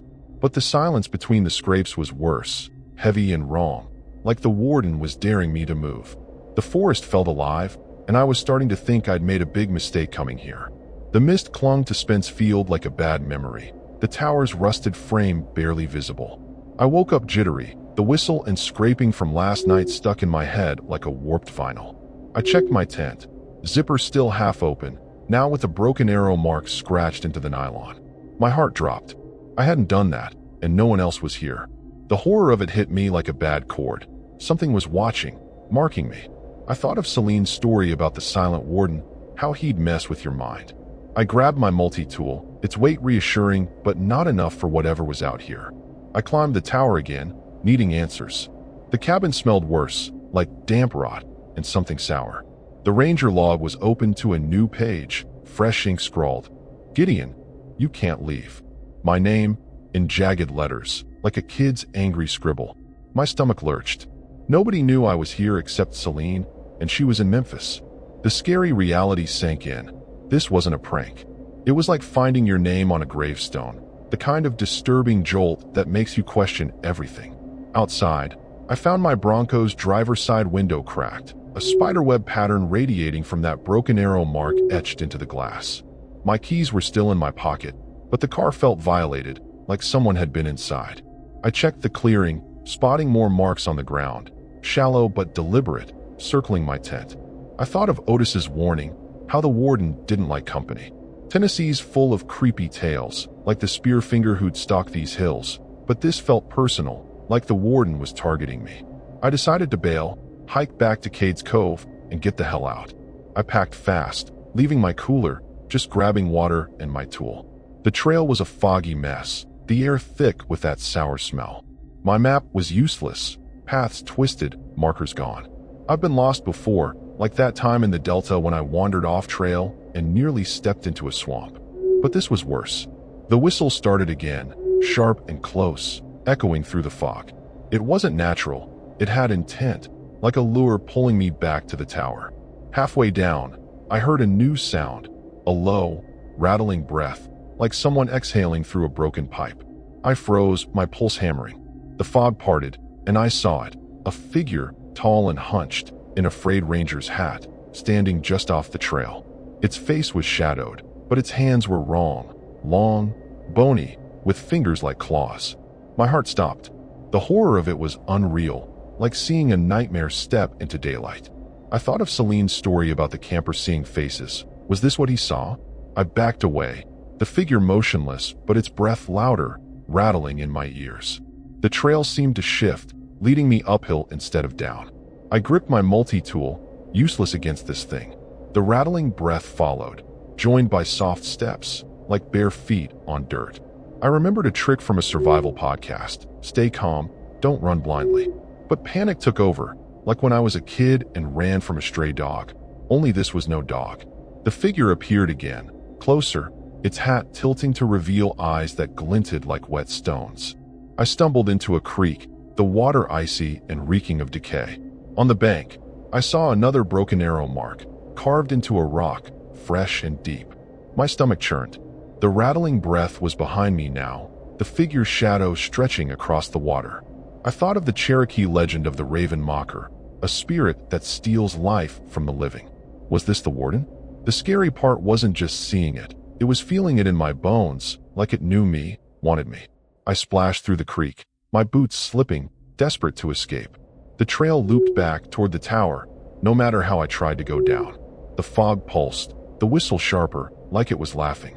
I tripped, scraping my elbow raw, blood dripping onto the dirt. I cursed myself for coming here, for ignoring Otis, for thinking I could outsmart a myth. The figure was closer now, its claws scraping a tree as it passed, leaving that broken arrow mark. The disturbing truth hit me. This wasn't just following me. It was hurting me, like a wolf with prey. I kept moving, the tower's silhouette looming through the fog. The rattling breath was everywhere, blending with the whistle into a sound that clawed at my mind. I saw the figure again, now at the trail's edge, its eyes locked on me, unblinking. My legs shook, but I couldn't stop. The warden wasn't just a story, it was real, and it was here for me. The forest felt like a trap, the air heavy with intent, and I knew I was running out of time to get out alive. My legs burned as I bolted through the fog, the warden's glinting eyes haunting every step. The trail twisted, trees clawing at me like they were on his side. My multi-tool was all I had, a pathetic defense against that thing. I dished my pack to move faster, water bottle bouncing in my pocket. The rattling breath was close, mixed with that whistle, like a sick lullaby. The horror of being chased by something not human hit me like a freight train, like when you're a kid running from a shadow you swear moved. I needed to reach Cade's Cove, find my Bronco, and get out. I tripped on a rock, slamming my knee into the dirt, pain shooting through me. The whistle sharpened, the figure appearing in the fog, its claw-like hands scraping a tree. I scrambled up, blood soaking my jeans, and ran, the trail sloping wrong, back toward the tower. I remembered a hiking tip from Celine. Keep moving, don't look back. But the warden's breath was on my neck, and I couldn't help it. I glanced back, seeing its hat tilt, eyes like voids. The scary reality was clear, it wasn't letting me go. The fog thickened, the trail a muddy blur. I saw the broken arrow mark again, scratched into a boulder, fresh and jagged. My heart pounded, the air heavy with that sour rot smell. The whistle turned into a chant, Gideon, stay, low and guttural, like it was inside my head. Tennessee's got its monsters. Think of the Raven Mocker stealing breath. But this was worse, personal. I zigzagged, hoping to lose it, like outrunning a dog back in Memphis. But the footsteps matched me, heavy and deliberate, closing in. I hit a clearing, bones scattered on the ground. Small, maybe a fox, but too many. My flashlight flickered, catching the figure again, closer, its claws glinting like steel. I screamed, bolting toward a faint light I prayed was Cade's Cove. The trail widened, my boots slipping, the chant louder, my name echoing like a curse. I thought of Otis's warning, how the warden claimed trespassers. My mistake was thinking I could camp here and walk away. The horror of it was suffocating, like drowning in a dream. The trail spat me out near the parking lot, my Bronco a battered beacon in the mist. I fumbled my keys, hands shaking, and dove inside, locking the doors. The figure stood at the lot's edge, motionless, its eyes boring into me. I turned the key, the engine coughing but starting, and peeled out, gravel flying. The warden didn't move, but its chant followed, faint through the windows. The scary part wasn't just escaping. It was knowing I'd seen something that shouldn't exist, and it had seen me too. I sped toward Townsend, the fog thinning but the whistle lingering, like a radio stuck between stations. My hands gripped the wheel, my multi-tool on the seat, useless now. I kept checking my mirrors, expecting those eyes in the back seat, like a horror flick jump scare. The road was empty, but the air felt wrong, like the warden was still with me. I laughed, a shaky sound, trying to convince myself it was over. But the broken arrow mark was scratched into my dashboard, fresh and deep. I stopped at a diner in Townsend, my heart still racing. The waitress, a woman named Faye, gave me a weird look when I stammered about a hike gone wrong. "Spence Field?" she asked, her voice low. "You're lucky to be here." She mentioned the warden, how it keeps what it catches. My stomach twisted. I checked my phone. No signal, but a photo I didn't take. The tower, with that figure in the window. The disturbing truth hit me. I hadn't escaped clean. Something had followed me out. I drove on, aiming for Memphis, the Smokies fading behind me. The chant was gone, but the silence was worse, heavy with dread. My knee throbbed, my hands shook, and every shadow looked like the warden. I thought about calling Celine, but what would I say? That I'd seen a ghost? A demon? The myths felt too real now, like I'd stepped into one and couldn't get out. I told myself I was safe, but the mark on my dashboard said otherwise. The highway stretched dark and endless, my headlights barely cutting through. I kept glancing at my hands, half expecting to see that broken arrow mark on my skin. The terror hadn't left. It was in the car, in my head, in the way the night felt alive. I'd made it out of the woods, but the warden's presence clung to me, like a song stuck in your head that you can't shake. I wasn't sure I'd ever feel safe again, and that was the worst part. Back in Memphis, I crashed in my apartment, locking every door, the broken arrow mark on my dashboard haunting me. I checked my hands, my arms, no marks, but my skin itched, like something was under it. I called Celine, spilling everything. The figure, the whistle, the chase. She didn't laugh, just said, "Gideon, you should have listened." I thought of the time I ignored her advice about a sketchy gig and got heckled off stage. This was worse, a horror that followed me home, heavy as a bad chord you can't unplay. I tried going back to work, sanding guitars, joking with customers, but the itch grew worse, my hands shaking when I held tools. At night, I heard it, faint whistling, like the wind but too sharp, coming from my balcony. I'd lie awake, clutching my multi-tool, the terror of Spence Field creeping into my life. Celine stopped by, her face pale, saying she'd found an old article about a ranger who died at the tower, his body unmarked but his journal full of broken arrow sketches. I didn't want to believe it, but I did. One morning, I found my shop's door scratched, that broken arrow mark carved deep into the wood. My boss, Ray, called it vandalism, but his eyes lingered on me, like he sensed something off. I started seeing the mark everywhere, on my coffee cup, my bathroom mirror, even etched into a guitar I was fixing. The disturbing reality was sinking in. The warden hadn't stayed in the Smokies.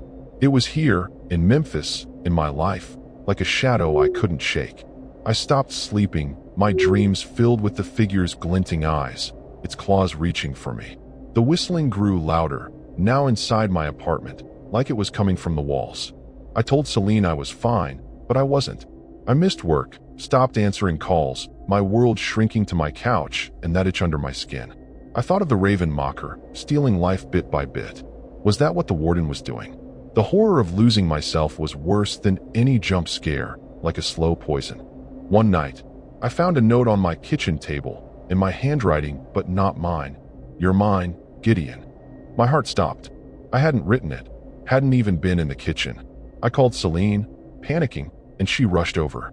We found more marks, on my walls, my bed, my phone screen.